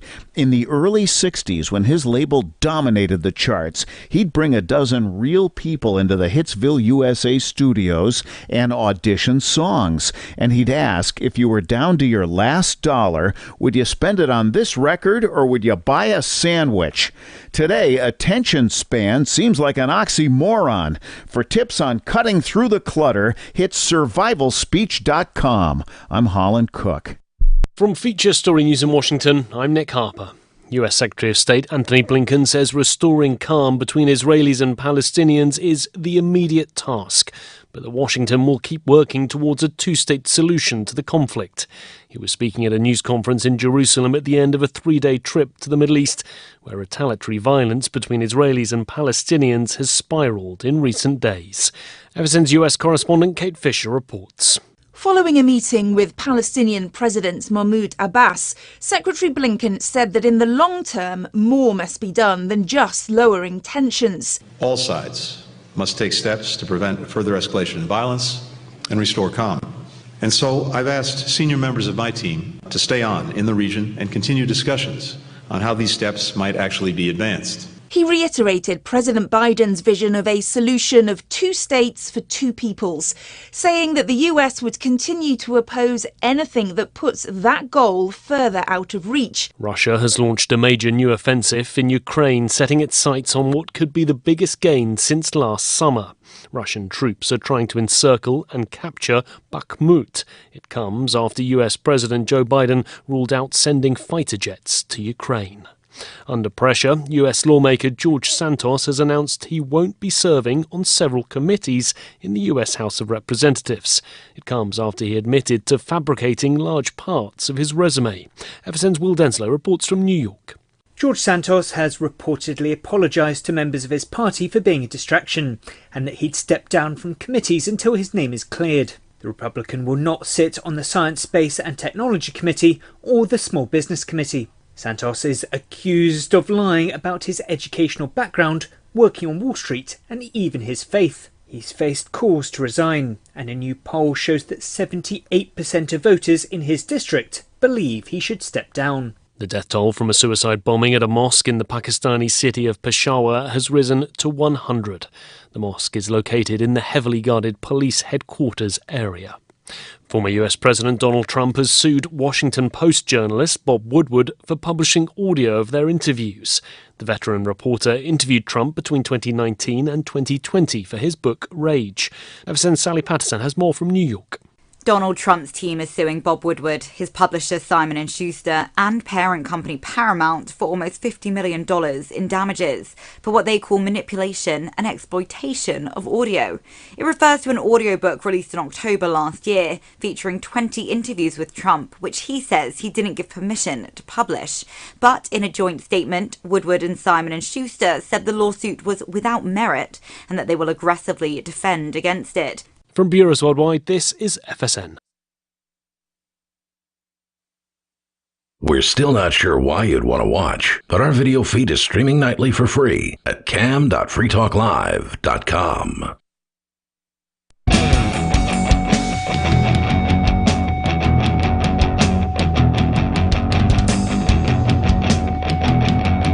Free Talk Live. The phones are open and you can join the show here. The number is 603-283-6160. That's 603-283-6160. You can join us on the air. You can join us online as well. Just head over to freetalklive.com. We have our own social media there. You can go to social.freetalklive.com and you can interact with other Free Talk Live listeners as well as some people that, I don't know, they might not even know what Free Talk Live is. Mastodon is the software. It is open source. It is decentralized. And it's also federated, meaning that there's thousands of Mastodons out there on the internet. They're all connected to one another by default, unless they want to disconnect from one of the servers, which some servers have done to our server because they don't like freedom of speech. They want to have control over their users, and they can't control our users because they don't have administrative capabilities on our server. So all they can do is cry about it. So you can go to social.freetalklive.com and you can interact there. It is free. That's social.freetalklive.com.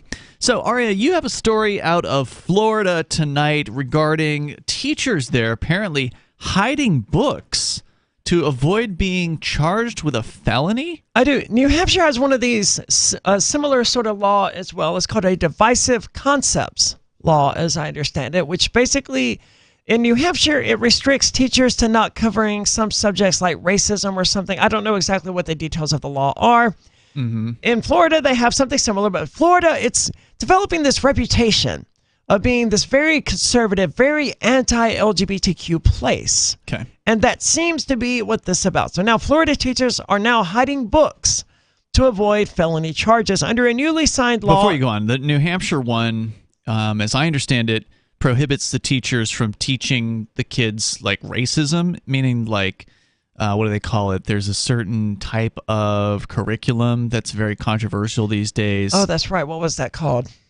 I don't remember what it was called, but I know what you're talking about, and I can't remember. It's basically where they say, like, white people are all racist and all bad or something. Well, that's how Fox News interpreted it, and that's how people who listen to Fox News are interpreted. That's what they believe it says, but most of them have never actually looked into it. I've never looked into it. I know Karlyn Borysenko has looked into it, and she's written a book about this situation, and it seems like there's something to it.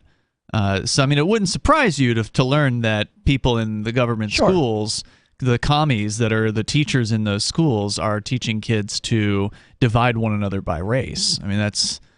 Well, I'm going off of what I read on Wikipedia, which obviously is not in-depth and it's not thorough, and it's going to be slanted toward the liberal side of things anyway. But from what I read on Wikipedia, it sounded... I wish I could remember the freaking name of it. It sounded somebody's yelling reasonable. it at their radio right now. I'm sure. But it is, as I understand it, it is not a felony in New Hampshire. It is just simply against the rules. And only one teacher has actually been brought into some sort of trouble about it, and it hasn't gone anywhere yet. Florida, however, is developing this reputation for being anti-LGBTQ. The conservative bastion, the pro-freedom Florida is the quote-unquote free state of Florida, as DeSantis is apparently now promoting the state. Well, it's not free. No, it's not. Under a newly signed law in Florida, teachers across the state at all grade levels are required to have all classroom books approved by a, quote, certified media specialist. So the state of Florida has created this new position called Certified Media Specialist. You have to... Oh, more bureaucracy. Yeah, you have to get certified, evidently. And you can say, yes, this book should be allowed in schools, and this book shouldn't. And if you're a teacher who, has systematically built up a library over the years for your students to enjoy, you better make sure all of those books have been certified by the state of Florida. How long does that take? It's got to be a long time. And every single book... I read a lot of books in school, most of which I got from the school library or from a teacher's classroom. It saddens me to think that some of those books I just would not have had access to. Now, teachers in some districts are being instructed to remove entire libraries of books or cover them up so they can't be accessed by students because they haven't yet been approved. Wow. The Sarasota Herald-Tribune reports that teachers at all grade levels in the Manatee County School District have been instructed by the district's chief of staff to remove any unapproved books. This is the level of book burning that we're at. They're burning everything except the pre-approved books. For fear that any teacher, and they're not literally burning them, but they are effectively, for fear that any teachers found in violation of the book banning law could face felony charges. Wow. Not even misdemeanor charges. And they show a tweet here, but I'm not going to get into it because it's very text heavy. The move is in response to Florida Governor Ron DeSantis signing HB 1467, which says that all school reading material must be vetted and approved by an appointed education media specialist with the appropriate state certification. So basically, the government is now completely in control. The government, the state of Florida, is completely in control over what reading materials your kids have access to. And they're screaming about this. They're happy about this. Like, thank goodness they're going to keep that book called Homosexual or whatever out of schools. Right. The conservatives love it when the government is in their control, and then they can shove their beliefs down other people's throats. And that's what they believe they're protecting the students of Florida from learning about communism or whatever, trans this and that or whatever things they find to be offensive. And it's just like, well, maybe that's going to work out for you. Unless the Democrats get in control of the certification board or whatever, and then they can flip the script and then ban the conservative books. And they just don't even consider those things. I don't know how they don't consider it. It's so obvious that it could happen, right? Mm-hmm. But it doesn't seem to occur to them. The media specialist is tasked with, quote, ensuring all classroom books are free of pornography. All right. Okay. I guess that makes sense. And, quote, appropriate for the age level and group. And that's where you're going to really run into issues, because you're going to have these books that say, oh, we can't expose kids to homosexual concepts when they're in the 6th grade. That's 7th grade material, if they ever approve it at all. The law also states that the Board of Education, aren't there already like private organizations out there that are assigning books with some sort with like levels effectively? So like this is for preteens, this is for young adults. It wouldn't surprise me if that existed. But let's give it to the conservatives here. Let's say that the state of Florida goes in this current direction of having a large conservative migration, right? Because there's a lot of people that are moving from places like New York or wherever else, and they're leaving the liberal cities and liberal areas, and they're moving to more conservative states like Florida and Texas and so on. And I think that's great, by the way. Yeah, get out of New Hampshire while you're at it. Yes, please. New Hampshire should be for libertarians, so conservatives, y'all can move down to Florida, and it's nice and warm down there, and have fun.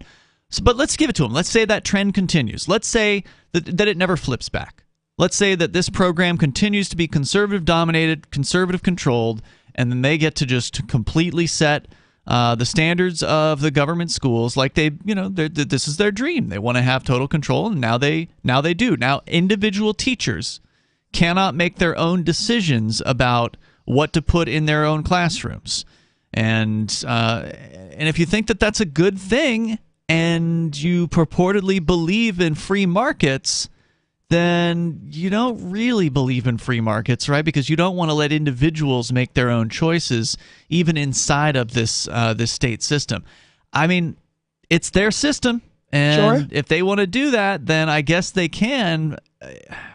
It's frustrating though, because it's a terrible idea. If you don't line up perfectly with what the conservatives in charge agree with, because conservatives don't all agree with everything, right? Like there's some conservatives that might want to say legalize cannabis, but other conservatives don't want to legalize cannabis. So which books are going to be allowed in the schools on that particular issue? How's it going to break down when it comes to conservatives disagreeing with one another about these issues?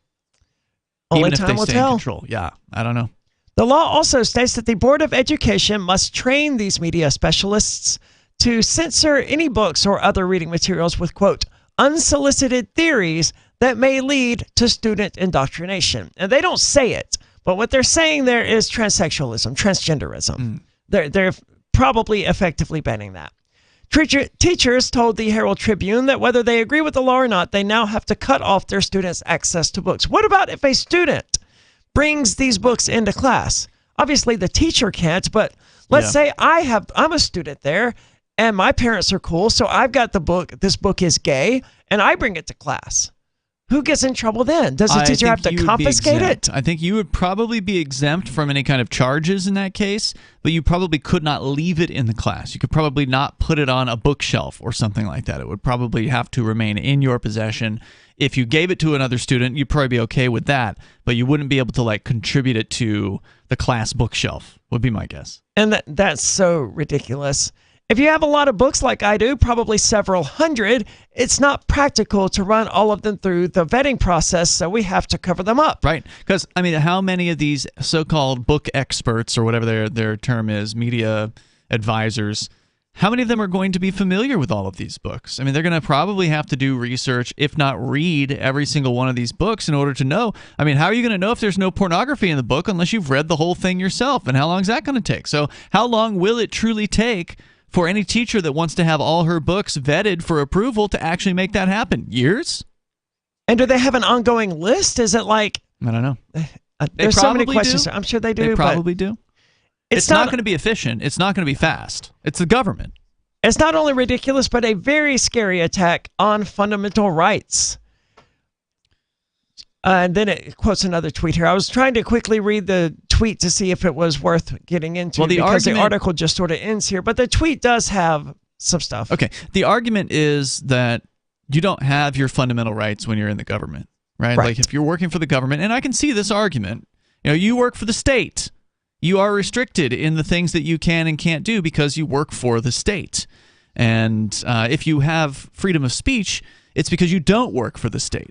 You can't just do the things that a normal person would do because you're restricted by virtue of the fact that you've agreed to the state's stupid rules or whatever. So if you're a teacher and you want to actually have the freedom to teach, you got to get out of the state system. And that's true for the students as well. If you are a parent and you're looking at this situation, you're saying this is not academic freedom. This is restriction. This is, like you said, nearly book burning. I mean, it's not quite that, but it's not as dramatic as that. But certainly if a teacher was caught up on a felony charge, it would get pretty dramatic in that case. So if you're concerned with the freedom to read and the freedom to express oneself on the pages and read those pages, then you should withdraw your children from the government school system and find a private school that has an open mind.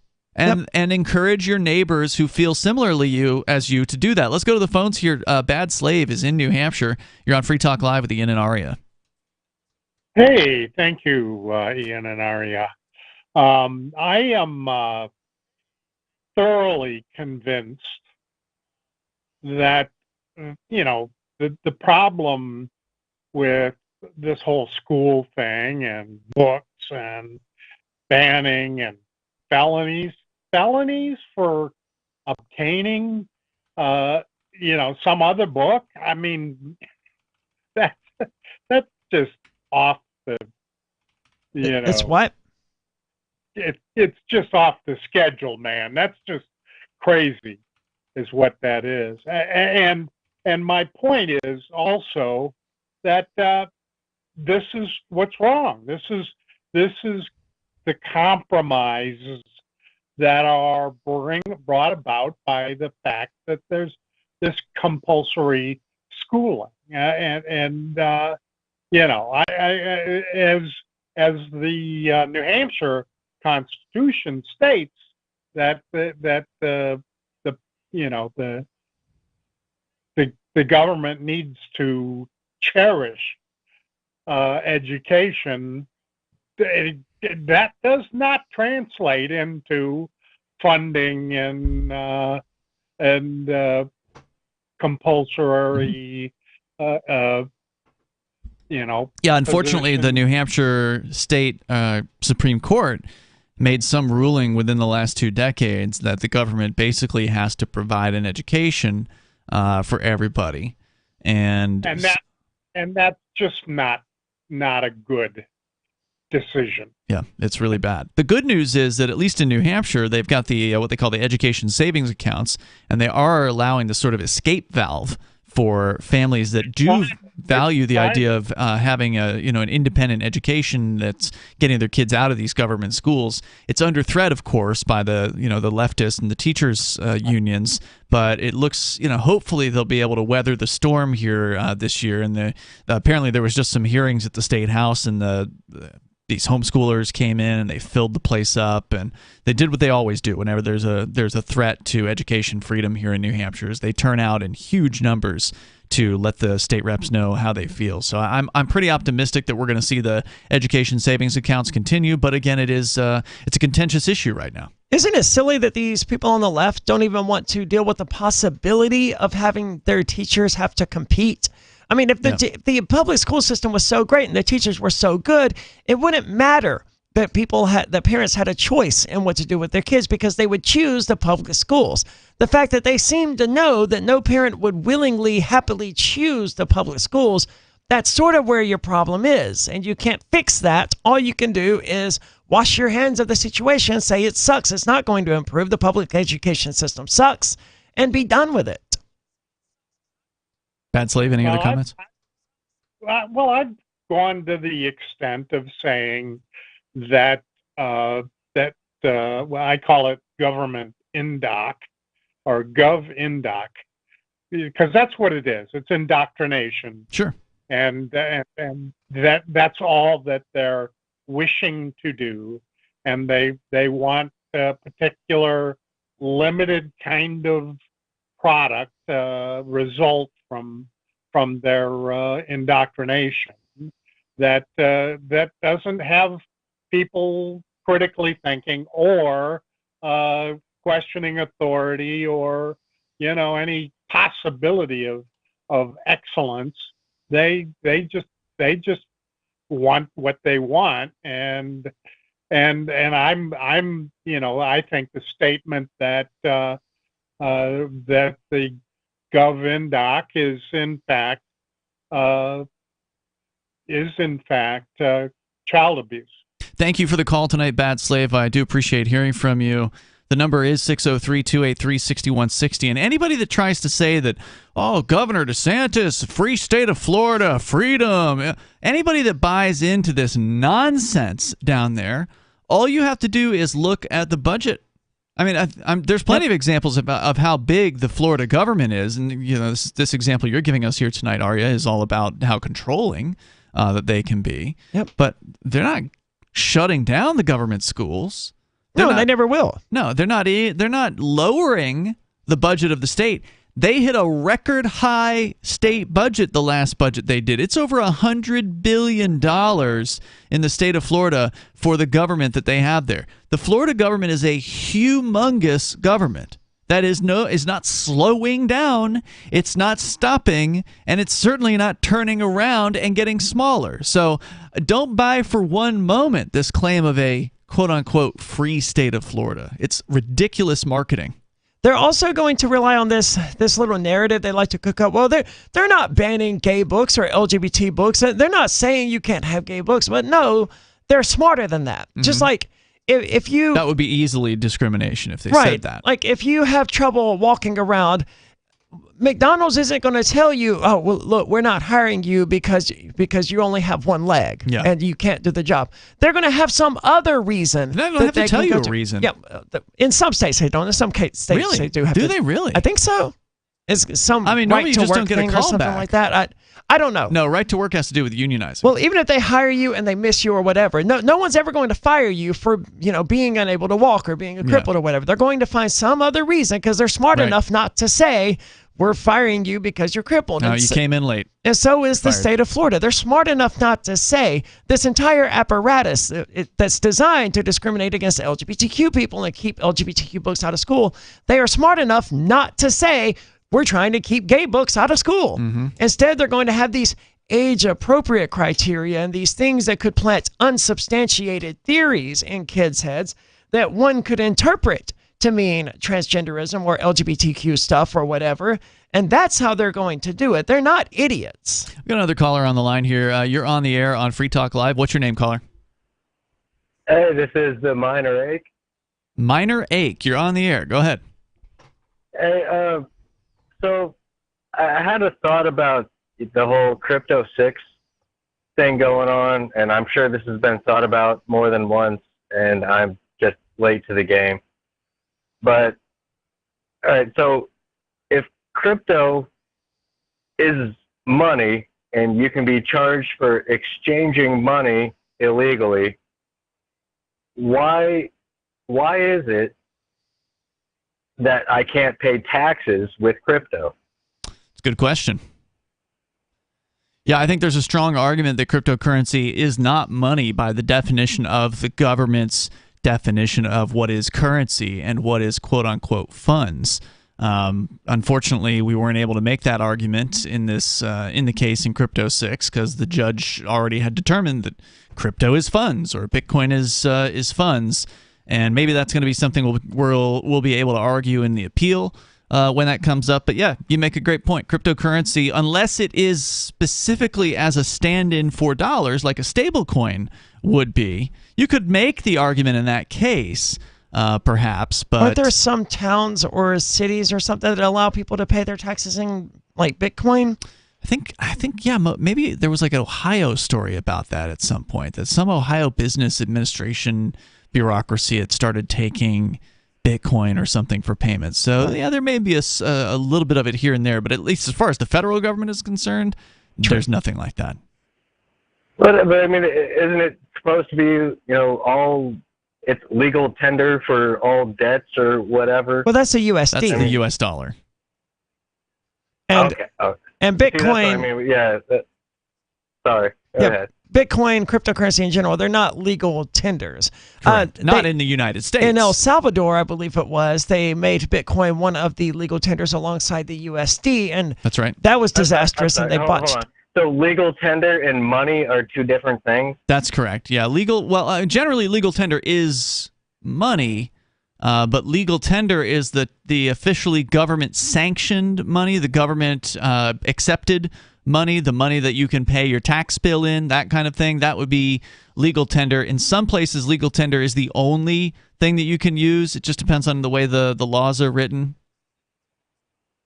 That is insane. The whole system's insane, man. Well, if you look at your, if you have any dollars in your pocket or in your wallet, you can pull them out, and it says on there. I'm paraphrasing, but for all debts, public or private, I believe is what it says. And so that means that if you have a debt in the United States, then it must be payable in dollars, even if you didn't create the debt in dollars.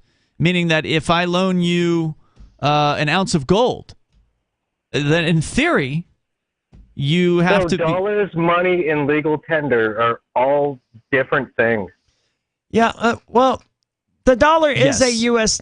It is a legal tender, and it is a dollar. But yes, these are all different concepts. Yeah, all of these have different legal definitions. Yes, it's correct. That is. How do human beings live in that situation? Well, most human beings don't know, right? Like they just go about their lives and they do the things that they do, and then the federal government usually doesn't mess with them on these issues unless you actually do something like the Crypto 6 did or LBRY did. We spoke with Jeremy Kauffman earlier tonight, and you create something that is a threat to the status quo that could upend the banking system. It could upend the sort of the way things are as far as the money system is concerned. Then you become a target. And then all of a sudden these definitions get very, very important. But for the average person, it doesn't matter because they're never going to experience this. That's just vicious. That's what they do. They are a vicious group of humans. I mean, they're essentially engaging in terrorism against the American people. And that's, I mean, the definition of terrorism. And thank you, by the way, for the call. I appreciate the questions and the thoughts here tonight. You know, the definition of terrorism is the use of or the threat of violence in order to achieve a political or a social goal. And that's pretty much all the government does. It's an organized group of terrorists.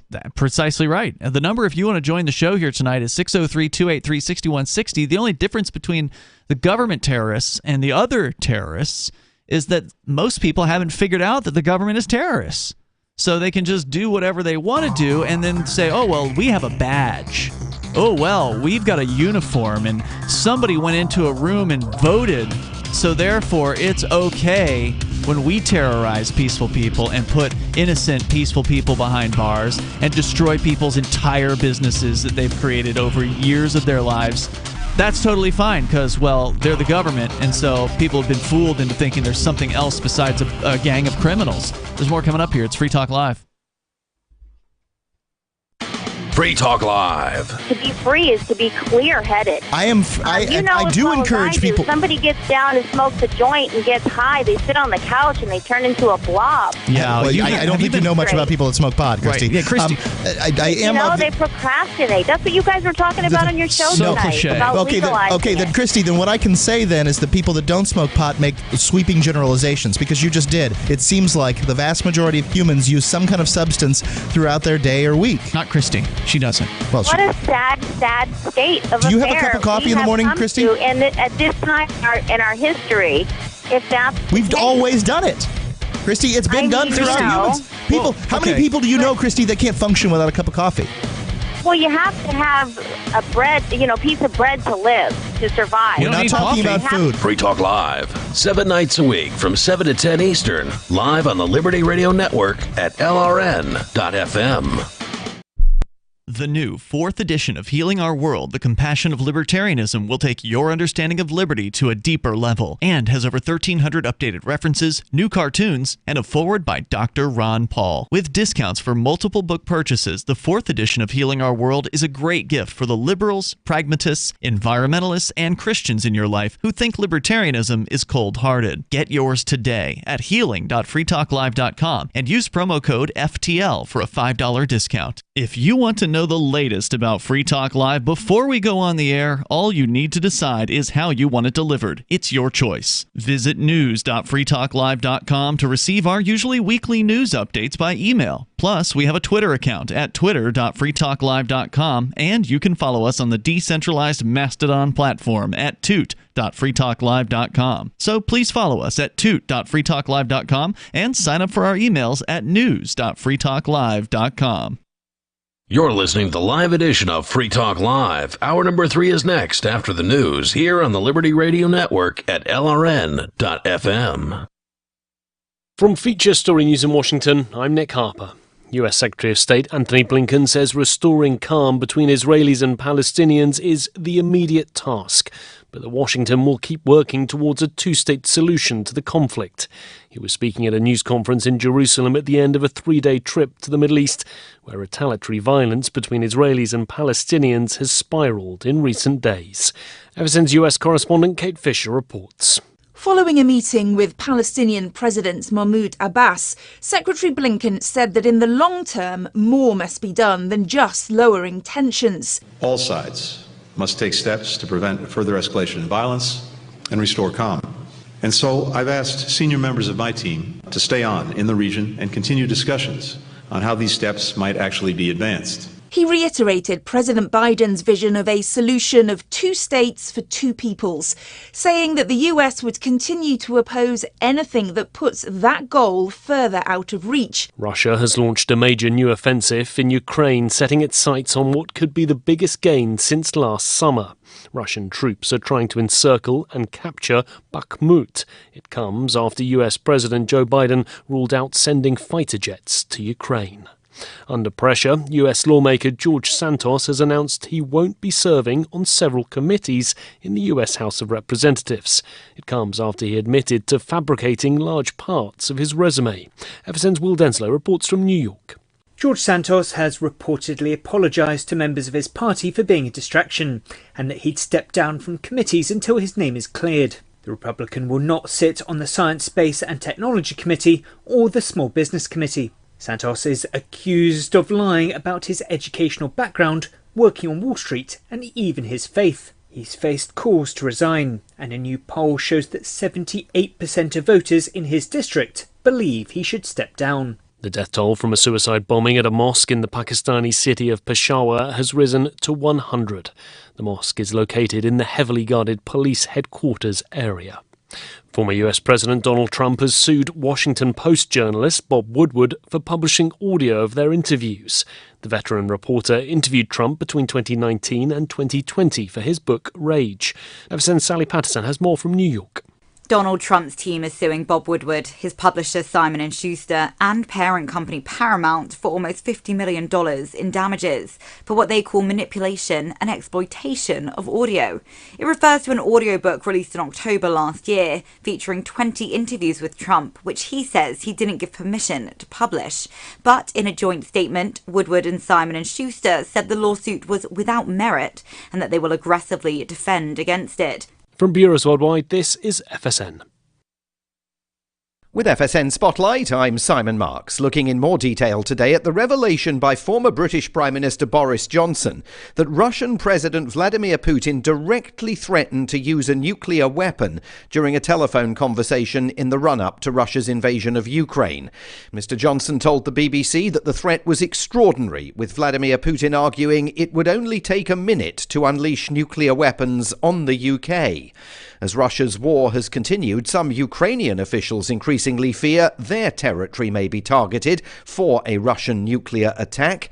Security analyst Jimmy Rushton is in Kiev. Everyone in the Ukrainian military that I speak to is well aware of the risk of them using nuclear weapons. Some of them, in fact, are surprised that they haven't used them already, maybe exploding one over the Black Sea as an implicit threat to say, look, if you don't take us seriously, we'll then use it over Ukraine.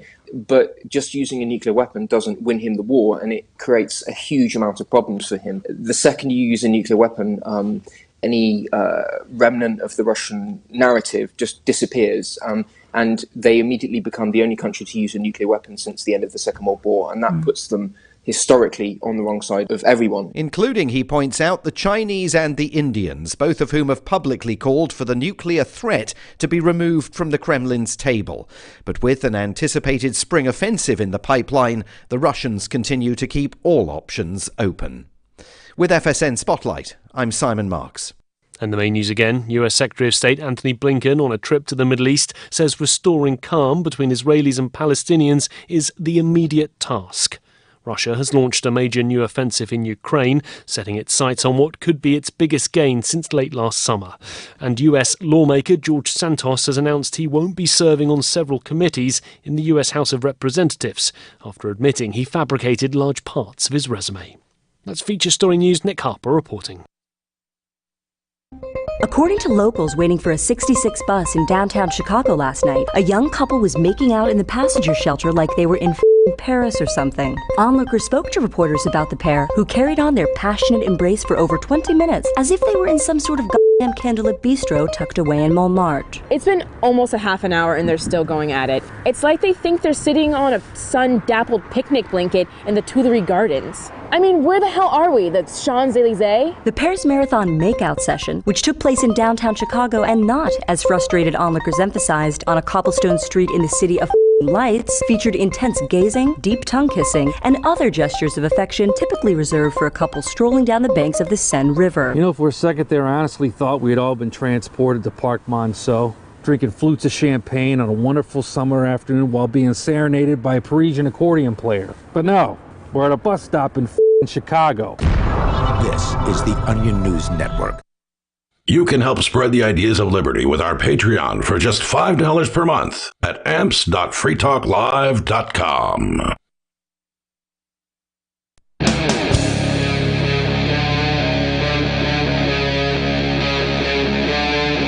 Free Talk Live. It is Free Talk Live. We are kicking off the third hour of the show. The phones are open. If you want to join us here, the number is 603-283-6160.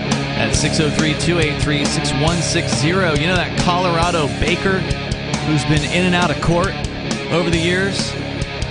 Yeah, man. The one that, LGBTQ people should just stop messing with. Just won't leave him alone. Just leave the dude alone. You know how he feels. You're not going to convince him. He's not going to convince you. Just leave him the hell alone. He's back in the news again in another court case. We'll tell you about what happened. This time it's a transgender cake. Of course it is. And we'll share that with you coming up here. It's Ian and Arias. We're going to your phone calls, though. The phones are blowing up here all of a sudden. We're going to Rob to start things out here in hour 3, calling from Vermont. You're on Free Talk Live, Rob. Okay, so before I get into what I want to discuss, I want to say, geez, I'm real sorry that your governor there, he vetoed the legalization of cannabis again, huh? Oh, did he? I didn't hear anything about it. Yeah, I had not heard about it. Yeah, I mean, what is it? He doesn't get it, or... I'm sort of surprised. The last I heard about him, he was more open to the concept than he had been previously, as I understood it. I think it's a little too early to say, Rob, because the bills for this year haven't gone through both sides of the House and the Senate yet. So I suspect that what you're referring to is that he is likely to veto.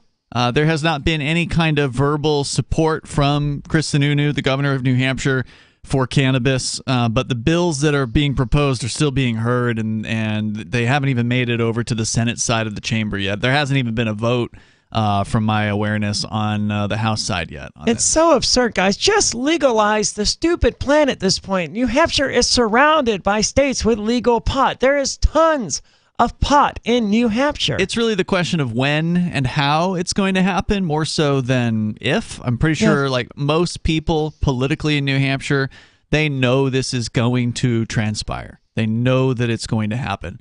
The question is... I thought that I saw that it was in the Union Leader, but, but whatever. But, that's not why I called. I called because, you were talking about, radio, AM radio and stuff like that. And, but AM radio is just, it's all, the stuff that you hear from them is just all from the government. And they, that's the way that they sort of control people, and you have other public officials like the police that come into the AM radio shows. They tell you, how things are going to be, and, members of the city council and, the county attorney and stuff like that. And it's just, it happens all over the place around the United States. And these are the people that make the decisions for you, and until the people stand up and say, well, no, we're not going to do that. And it has to come from the people. It's like, the poor guy that was beat to death down in Tennessee. The people need to stand up. We need to start the largest grassroots movement that this country has ever seen. We need to hold the police accountable. They need to turn over qualified immunity. Get that the hell out of there. I appreciate the passion, Rob. I do fired up, man. I do definitely want to see qualified immunity go away. It makes me wonder if there's any bills in front of New Hampshire State House this year to do that. That's one worth looking into for sure. I've been avoiding this because from what I've heard, it's really, really grisly and barbaric as I understood it, Rob. I haven't seen any of the videos, but... Oh, the recent beating in Tennessee? They beat this dude to death, right? Like Kelly Thomas, the schizophrenic guy. He died 3 days later because of the injuries. But yes, they beat him to death, just not... He didn't die at the scene. Right.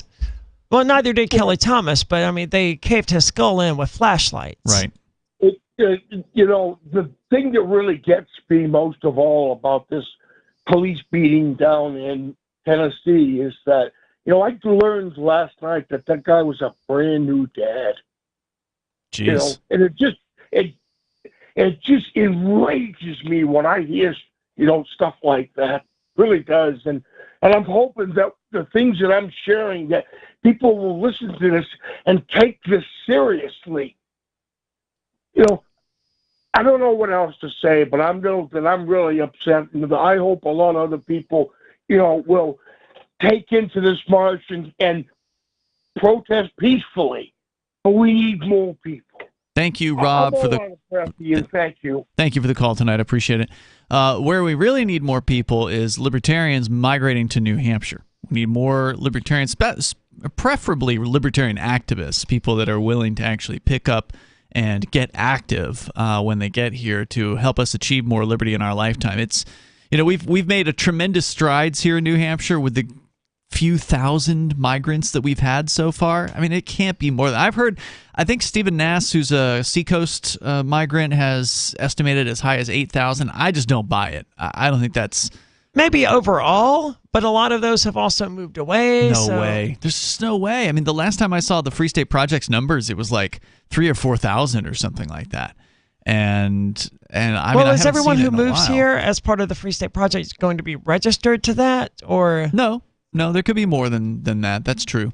But they started counting like the in-state people at some point as well, so the numbers have gotten kind of muddy over the years, and so it's not real clear how many, at least last I heard, it wasn't real clear from the Free State Project how many people had moved. They did say they had a record number of movers in 2021. I have not heard what the numbers were for 2022. I know they're having their Porcupine Day coming up, I believe, this weekend, so presumably that information will be given out at that time. I'm hoping that they have more people that moved in 2022 than moved in 2021. So, it would be great to keep seeing new records being broken, seeing over 1,000 people move, because I believe that's what it was in 2021, was over 1,000 Free Staters made their move. It was more Free Staters moved in that 1 year than in the past 10 years combined. Well, there was COVID-19. Yeah. That spurred a lot of people. Oh, crap, I should probably actually get somewhere where I can be along like-minded people. Get serious. Yeah. Do something. Take action. Because libertarians elsewhere are not, even if they're quote-unquote serious, they're not doing anything of serious note. They're not getting any kind of serious media coverage. No, they're fighting over county affiliates and who they're going to send to the national convention, and they're going to fight at the national convention and still accomplishing nothing. They're not beating out the Republicans and Democrats, that's for sure. And the Republicans and Democrats aren't even concerned about libertarians anywhere else. Here, oh yeah, they're concerned about the libertarians. The Democrats know that the libertarians have taken, basically, not quite, but are on the process of taking over the Republican Party. They're aware of that. And it depends on where you're at, right? Like here in Cheshire County, while we were active among the Republicans, like half of the Republican committee or half of the Republican county, whatever it would be called, were effectively libertarians. You mean the Keene one? Yeah, that's what I meant, county. Yeah. I mean, that's what I meant, Keene, not county. Yeah, and then they booted us off after a little while. They did. So we didn't have much success here on that one, but Cheshire County is a Democrat-held zone anyway. But, the Democrats were actually marketing during the campaign this year against the Free Staters. They were trying to alert the Republicans to the Free Staters in their midst to try But the messaging was so unclear. It was bad. Right? It was like, this person supports public school freedom, and it's like, or education freedom. It's like, this is your slander attack that this person supports education choice. I've got to remember to change my registration soon, though, because I'm sick of being a Republican. I'm not a Republican, so I'm sick of having that R there. And I've trolled the Republicans. I'm done doing that. There's not much more joy I can get out of trolling the Republicans at this point. Sure. And I think the Democrat is a more suitable home for me. I think it'd be interesting to see how it goes. And I know, didn't you sign up for their email list or something at one point? Did they ever send you anything? The Democrats? Yeah. Not to my knowledge. Not to my memory. You don't recall signing up for it, or No. they never sent you anything? I don't recall signing up for it. Okay. All right. Yeah, because I'm curious to see how they handle your appearance at their meeting or whatever, and see, because like the Republicans were kind. They were, at least to your face, they were welcoming to you. And I wonder how the Democrats will be, if they will be the same way. Kind to my face? Yeah. That's how people are, right? We'll see. We'll see about that. Especially these politically motivated people. That they're like, oh, well, we love trans people. Welcome, Aria. And then as soon as doors close, they're like, what can we do to get that tranny out of here? She's not a real tranny. Right. She's not one of the community or whatever. She's not one of the collective. What is she doing here? She's friends with the Free State Project people. She's not a real Democrat. It's like, no, look, I agree with your policies more often than I disagree with them. And I agree with your goals almost 100%. I just prefer a different path to get there, one that is focused on freedom and individuality rather than collectivism and oppression. Yeah, I like to say when I was a Democrat here in New Hampshire and running for governor that I'm progressing toward freedom. Yeah, right. But I'm tremendously I'm probably more progressive than your average Cheshire Democrat. Right. So I'm sure you'll update us as that drama continues. I got it. I'm going to do that. What is tomorrow? Tomorrow's Wednesday. I think I can do it tomorrow, actually. All right, cool. I got out of work at 4, so that gives me plenty of time to pop over to City Hall and make that little change. Change it up. I will be happy. I'm not going to lie. I will be happy to not have an R next to my name. Indeed. So Rob did bring up the question of cannabis legalization here in New Hampshire, and there is news about it today, but it's not anything about what the governor is or isn't per se going to do. It's about is it going to get through this year? And it does address whether or not the governor is going to do anything about it. But the story here is from Ethan DeWitt from the New Hampshire Bulletin, and they say that efforts to legalize cannabis are coming back this legislative session, because it comes back every time. After years of defeats, lawmakers have tried simple legalization bills and complex legislation. Both approaches have crashed against opposition in the state Senate.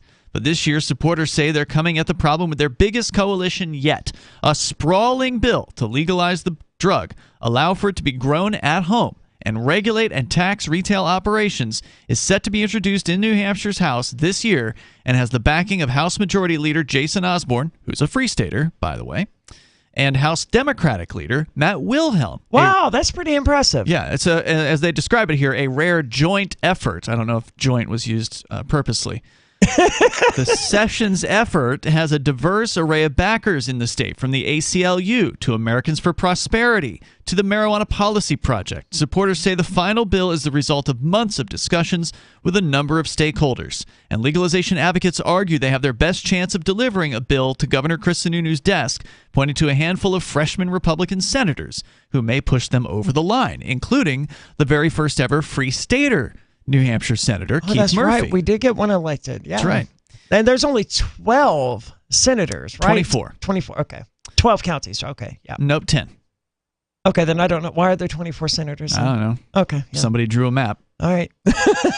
Still, recent history is not on supporters' side, and the Senate can be fickle no matter who sits in it. Sununu, who has veered between opposing cannabis legalization to expressing cautious openness, has not given indications of his position.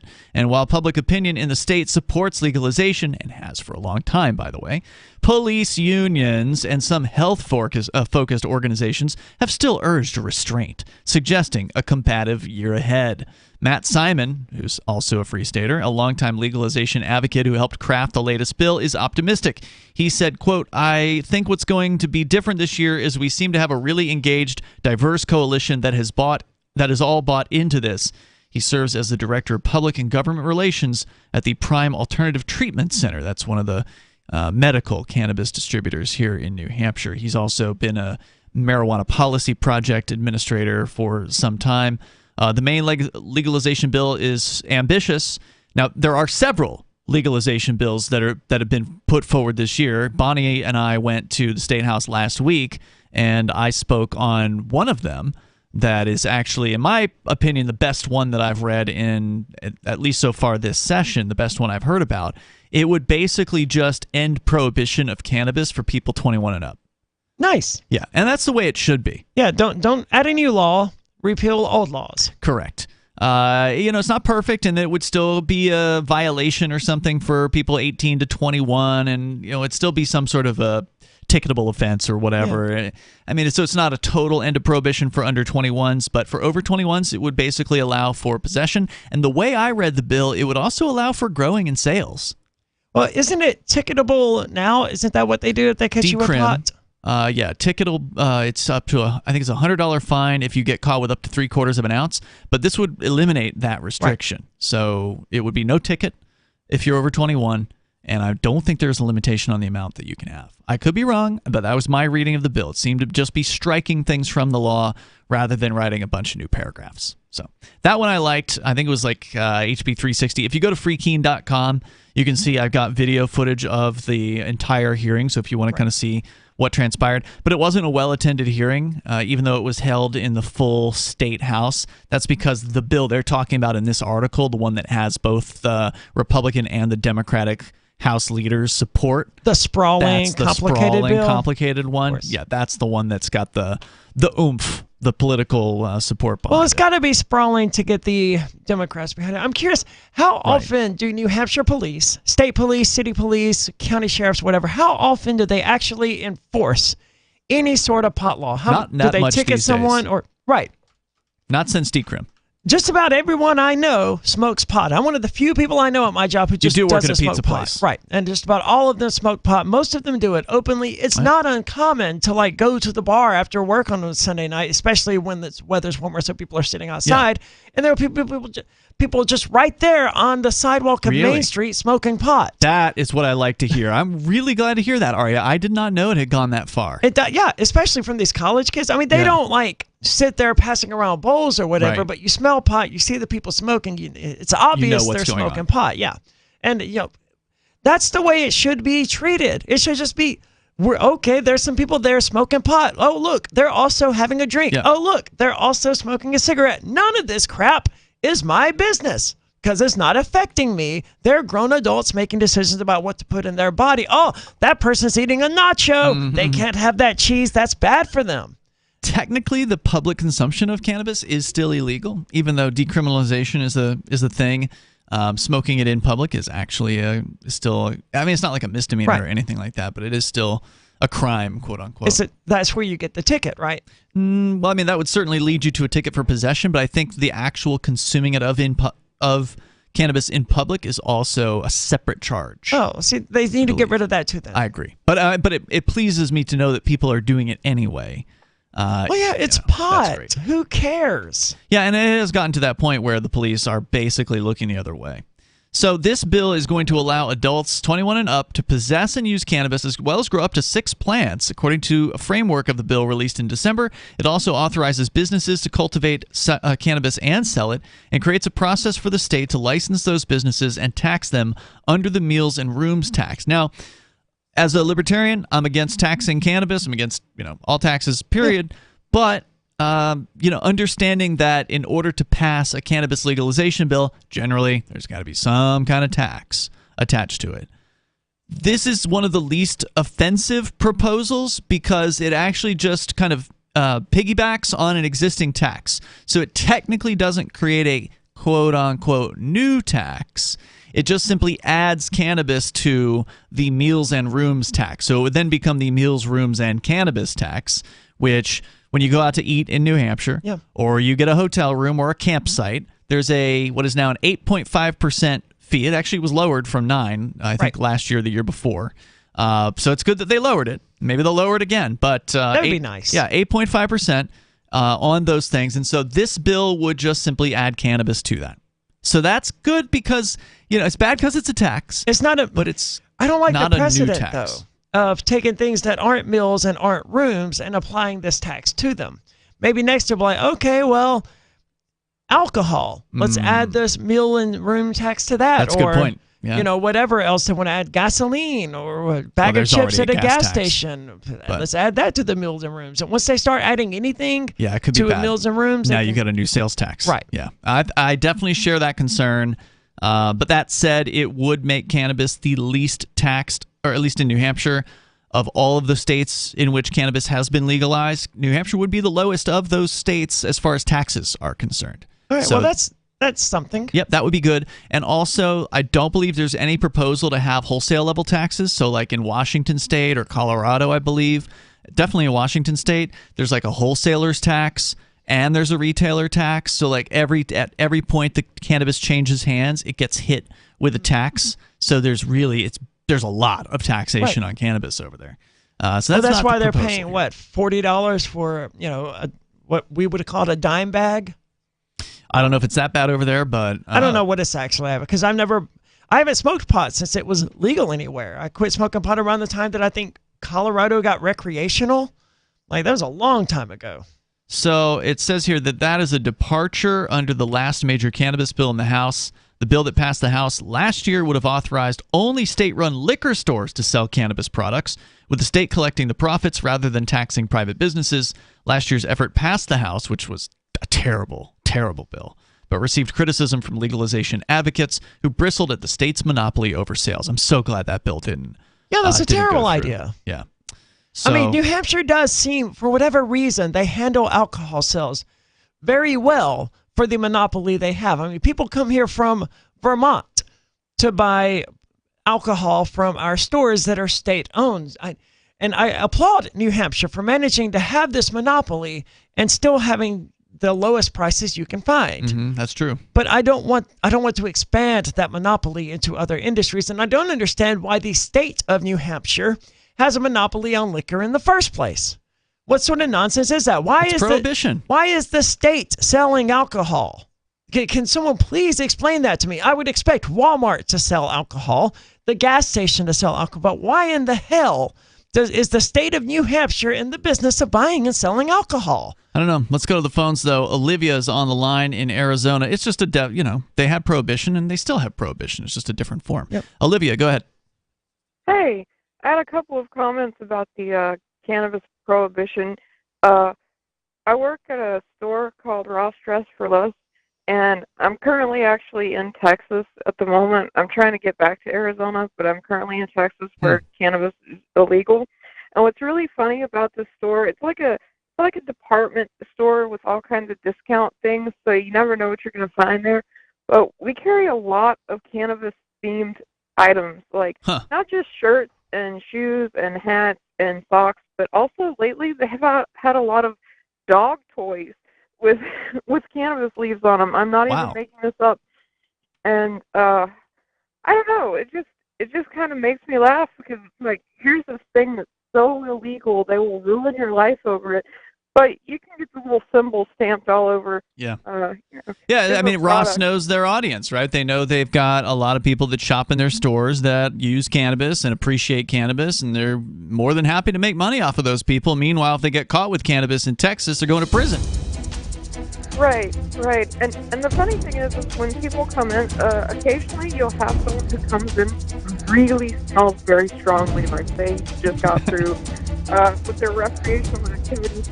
And like managers and people I work with, they'll kind of like roll their eyes. Hold your thoughts, Olivia. If you have more to share, we can continue with retail cannabis stories. If you want to join the show, you can also bring up anything you want here on Free Talk Live. Hey, you are going to love the movie Victimless Crime Spree. It's hilarious, heartwarming, and carries a ton of inspiring freedom messages. Feeling down about the lack of liberty in your life? You need to put on this film with some friends and have a good laugh. It's a true story about me and my friends in New Hampshire living free, singing, dancing, and getting arrested. Of course, it's all on video, and the bad guys, the cops, judges, bailiffs, and sheriffs, they all play their part like it's out of a movie or something. You would think we scripted the whole thing, but it's real life. Go ahead and have a watch, and if it's been a while, have another look. I guarantee you'll notice things now that you didn't notice before. And the best part is that you're going to walk away feeling a renewed sense of your own power.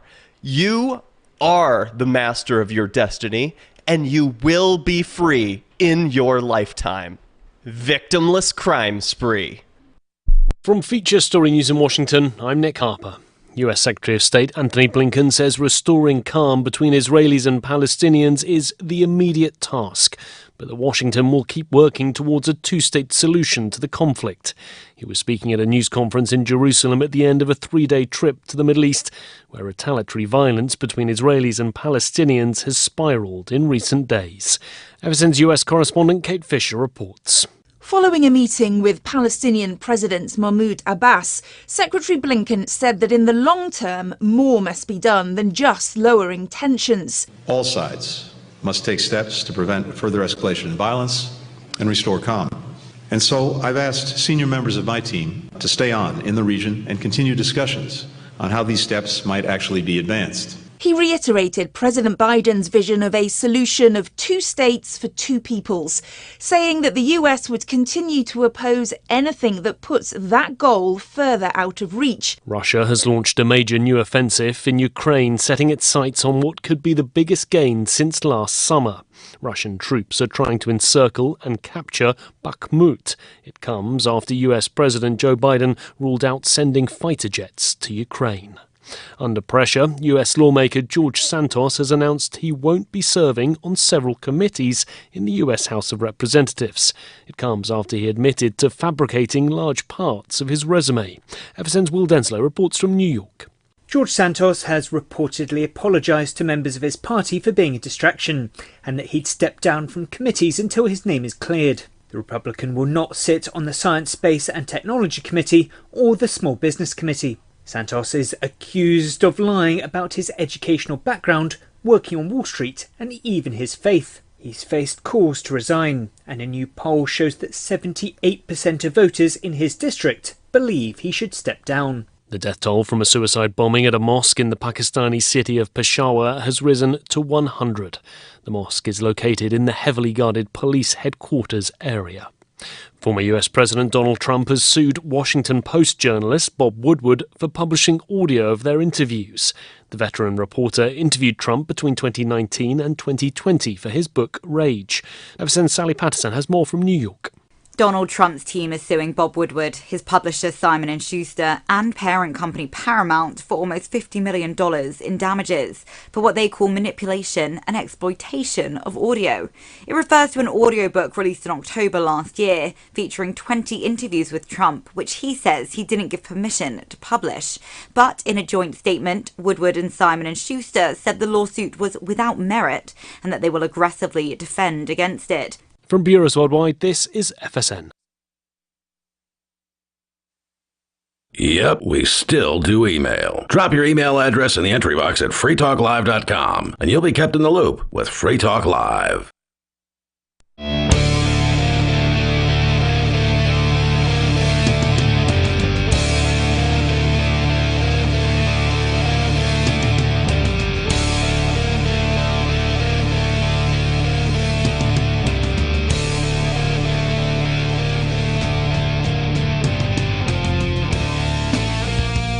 It is Free Talk Live. You can join the show here. The number is 603-283-6160. We have time for you. It's Ian and Arya in the studio, and you can join us online anytime you want. Just head over to freetalklive.com. You can support the show by going and becoming a Free Talk Live AMPS supporter over at amps.freetalklive.com. amps.freetalklive.com is a way for you to help us advertise, market, promote, and support what we do here on Free Talk Live, talking about the ideas of liberty, peace, and freedom, cryptocurrency, things like that, 7 nights a week on broadcast radio and beyond.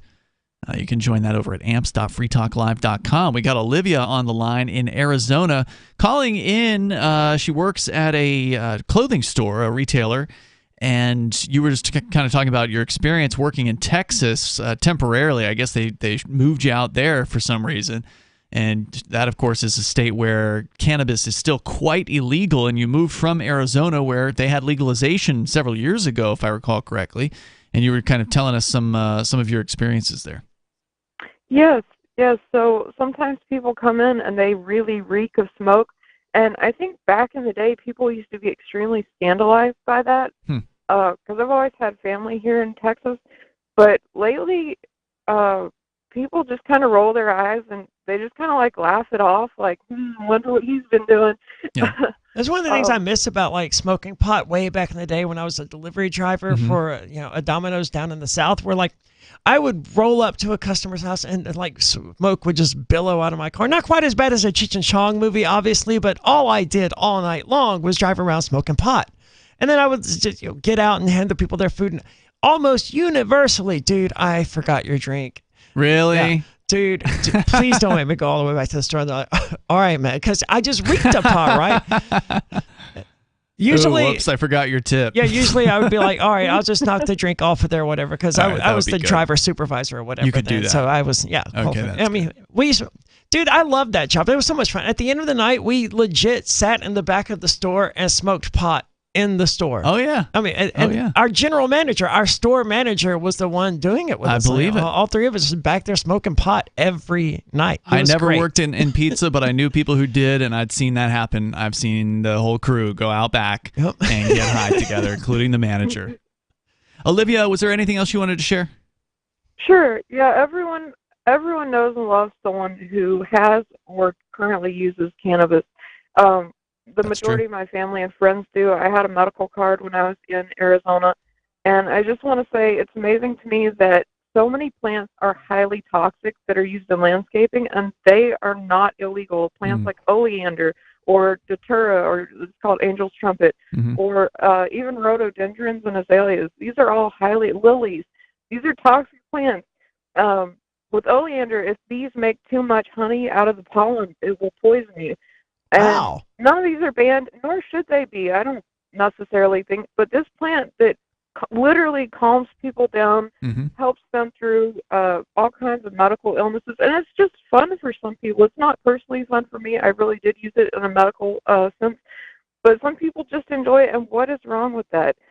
I think we need to get over whatever. I have no idea how they were able to create this huge lie. It is the most insane thing. People need to stop believing what they hear people say and actually, I guess, experience it for themselves, honestly. Yeah, I think you make a good point, Olivia, that probably everyone knows and loves someone who uses cannabis. Whether they know that the person uses cannabis or not is really the only question. Is there anyone out there who themselves, I mean, honestly, at this point in 2023, is there anyone out there themselves who has never smoked pot? There must be. Absolutely. Over the age of 18 and under the age of 65. There's got to be plenty of people that have not smoked pot. I don't know, man. It may be less than a majority, right? But I think it's got to be extremely rare. My mom is like a super religious authoritarian type, and she is very proud that she has never done that. Yep. some people just really take pride in following arbitrary rules for some reason. I don't know why they think they're better than people because they don't know the truth. Like it's really strange, but August of 2021, a Gallup survey found that nearly half of U.S. adults have tried marijuana. The number is up from 45% in 2017 and 2019 to 49%. These are people who have tried at least one time in their life, so not current users. The number of people who currently use cannabis is 12%. Man, I don't know if I believe that. I feel like there were some people who were lying in that poll. My gut just tells me, I realize it's a gut feeling, so it's not reliable, and I'm probably wrong, and I'm arguing with the Gallup poll here, but my gut tells me, incorrectly, granted, that more people than that have smoked pot at some point. I would guess it's probably closer to 70%. Yeah, I mean, demographics, though, you got to keep that in mind as well. Maybe younger people might be more likely to have tried it. They do break down by generations here, that millennials in 2015 through 2021, 51%, Gen X 49%, Boomers 50%, traditionalists, people described as born before 1946, only 19%. So the oldest generation, the people who are older than the baby boomers, are the least likely to have smoked cannabis. And but that it makes seems sense. to hit 50% and just sort of hover there at the 50% mark. It does, which is strange. I don't know. Maybe I buy that. Maybe I but don't it would know. make sense. The baby boomers would have been the people who. So my parents were born in the early 1950s, and they would have been teenagers in 1969, which was like the peak time for hippies and, free love and marijuana. Were those boomers, though? I guess they boomers. were very early. The early boomers, yeah. So, but prior to that, not so many people had used cannabis. Anyway, thank you, Olivia, for the call tonight. I appreciate it. Let's talk to Joe in Maryland. You're on Free Talk Live. Go ahead, Joe. Yeah, hi, Ian. How are you? How you doing What's today? on your mind tonight? Okay. It popped up on my phone, and it's a video. It's an attorney. He's Andrew Palucci out of Virginia. And he does, funny skits and everything, teaches you, don't talk to the police. Okay, good advice. Don't let the police search your car. Don't let the cops in your house. Matter of fact, he teaches you, don't even answer the door. Hide. And they're funny videos. Also, pretty good advice. Yeah, I mean, you, as I understand it, and I'm not an attorney, but if the police are at your door, if they haven't busted the door down, and they don't have a warrant to do that, then you've no obligation to, answer the door for them. And if they do have a warrant, check the name, check the address, check the dates, check for a judge's signature. Because when my dad had a vehicle repossessed, I don't know what that sound is. I don't know either. I'm going to turn it but down. My dad had a vehicle repossessed because he was a piece of crap who never paid for anything. And they showed up at our house with a court order that was not signed by a judge.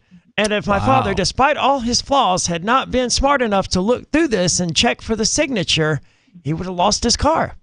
If it's not signed by a judge, it ain't an order. Nope. It was a meaningless. It was an attempt by the owner or the leasee, whatever it was, just typed up this thing and had some friends show up. It's like, here's with a tow truck. We're taking this vehicle now. We got this order here. And I guess that's not considered perjury. I don't know how that works. I guess he never claimed it was signed by a judge. He just sort of implied it. All right, Joe, what else? Okay. Well, the reason why I brought him up was because he had mentioned that he has a Bitcoin tip jar on his desk. And I just thought that was so funny in a video. I think that's great. More attorneys should be taking cryptocurrency. There aren't enough of them that do. We got a couple here in New Hampshire. Thank you, Joe, for the call tonight. I appreciate it. We continue with Sarah in New Mexico. You're on Free Talk Live. Go ahead, Sarah. Oh, yes. There's a bill going up in the Round House about getting free sanitary napkins and products for schoolgirls here. Does this make you excited? Well, it just kind of, interesting that it popped up that I had to look it up. A sanitary napkin is apparently a pad. I did not realize what exactly that terminology was. I'd heard it used before as like a quote-unquote feminine product, but I'd never actually looked into what it meant. It is a pad for menstruation. Okay. Because I didn't know.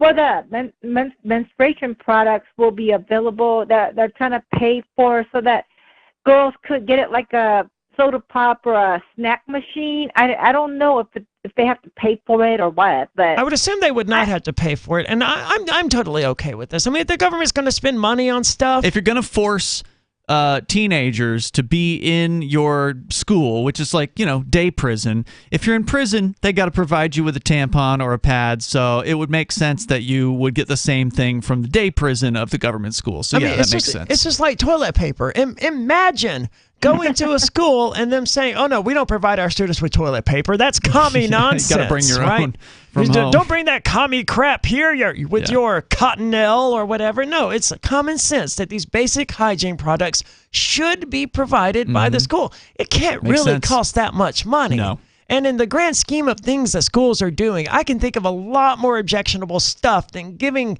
tampons to girls who need them. Yeah. Sarah, I guess we're going to agree with you on this one. Yeah, but why did it take so long? And the thing is that it will cost because it's government dollars. The reason that they're doing this, it's very expensive to buy like Playtex that really work well. They're not going to buy Playtex. Like $7. No, Sarah, like they're $7. Have you ever Have you ever seen the toilet paper they use in public schools? I don't.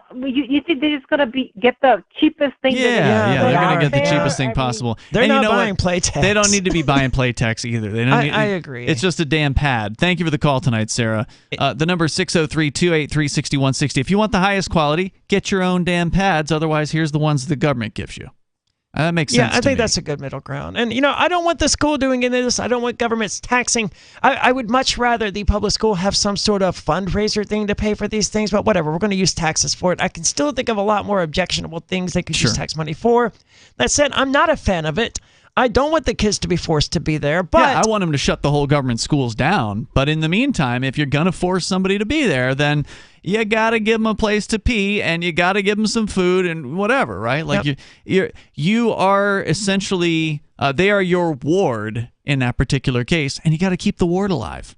At the it's bare their minimum. responsibility. The government, we've talked about how the government at all levels has no obligation to protect you. There's been these Supreme Court cases.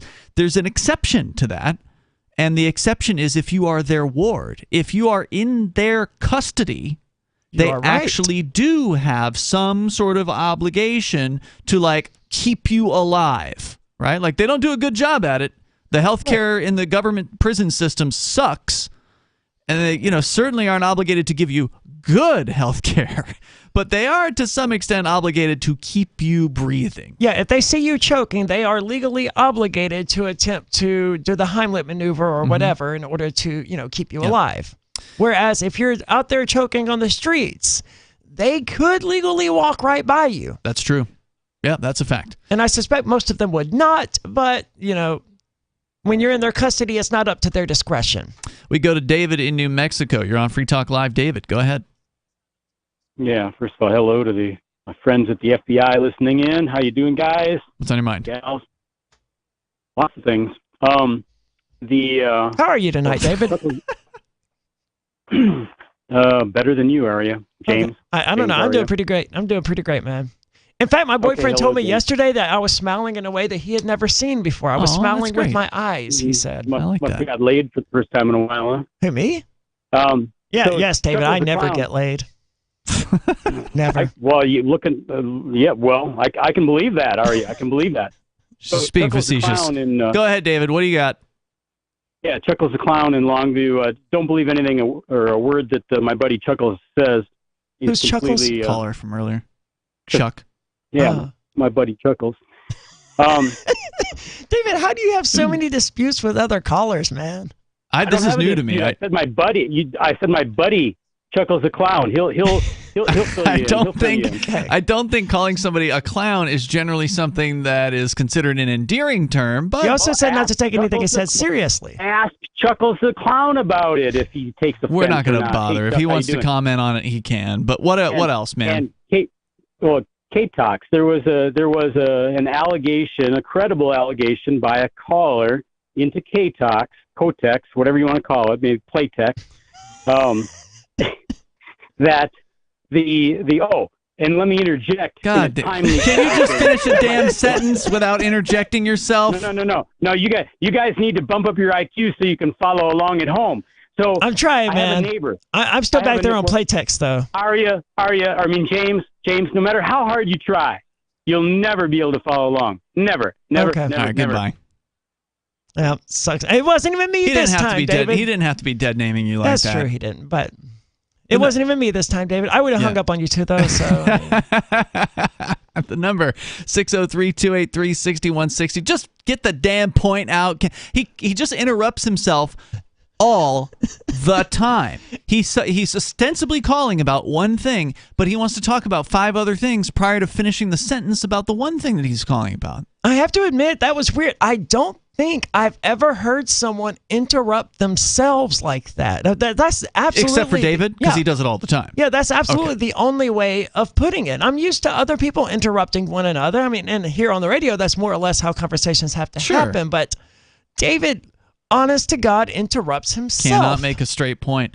So speaking of straight, the Colorado baker, who has been in and out of the news for the last, 15 years. It feels like this guy's been picked on for almost as long as I've been on the radio. I'm curious as to know when it was that this dude first got into a legal battle. I feel bad for the guy at this point. I mean, he's just trying to have a career. They've made his whole life this battle against LGBTQ people, when really all people had to do was leave him the hell alone. 2012, according to this story here at cbsnews.com. It was 2012 when this gentleman first got brought into court. He's a Colorado baker who has previously won a partial U.S. Supreme Court victory after refusing to make a gay couple's wedding cake because of his Christian faith, has now lost an appeal in his latest legal fight involving his rejection of a request for a birthday cake celebrating a gender transition. Wait, I remember this. We covered this when it happened. It was an attorney who did this, and she went across. She went from one city to another. She chose this guy specifically and targeted him. I don't remember all of the specifics, but I do remember that she was from several towns over, or maybe it was a he. I don't remember. Well, according to the story here, the Colorado Court of Appeals has ruled that the cake that Autumn Scardina requested from Jack Phillips and Masterpiece Cake Shop was to be pink with blue frosting. The court in Colorado said the cake is not a form of speech.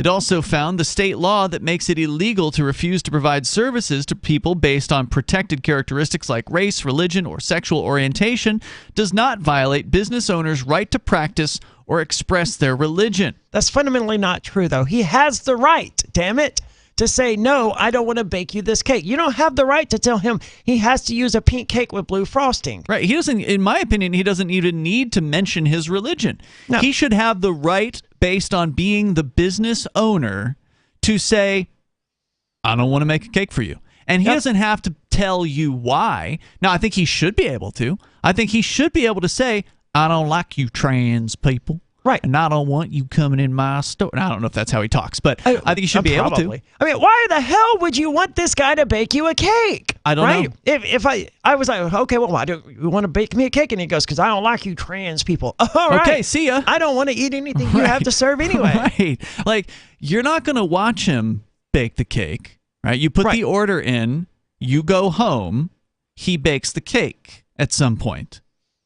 I'm sure he's a professional and all and is probably not spitting in your cake, but you don't really know because you're not there. Yeah, in all my years of food service, I've never seen anyone mess with someone else's food like that, but why would you even want to But it has happened. Expose yourself? Oh, yeah, absolutely. Yeah. I've never seen it, but why even expose yourself to the possibility?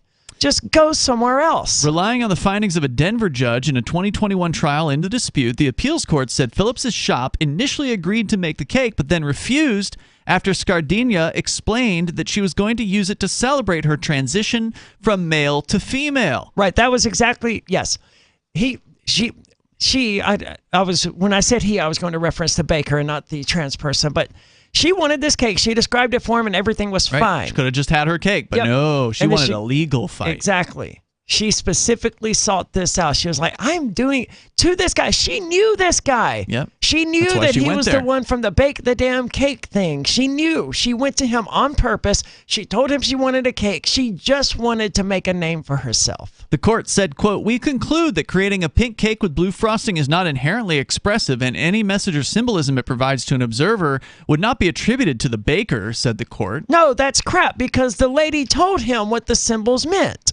She specifically told him that was why she wanted the blue and the pink. So that's the symbols. You can't separate her blue and pink cake from that meaning because she's already given it that meaning. Well, they're saying that a observer wouldn't per se know, right? They wouldn't know for sure what the meaning was, and if they were told the meaning, they wouldn't know who made the cake.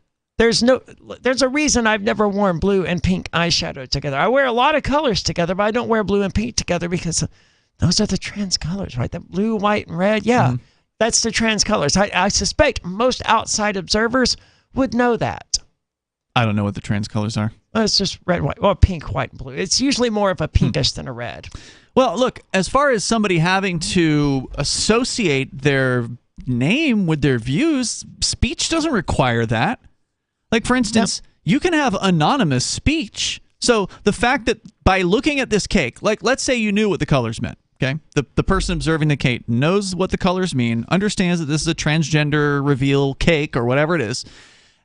Even though they don't know who made the cake, it is still an expression by the artist, although the artist did not sign it. In the same way, somebody who does graffiti, let's say in an area where there's permission, right? Because graffiti is generally not wanted. But there are some areas where there's just like a wall, like a wall provided by a business or a charity or government or something like that. They have this in, I saw this for the first time in Venice Beach, California, when I was out there for a radio conference. They actually have like a wall, a concrete wall, and people can just go and tag graffiti on it all day.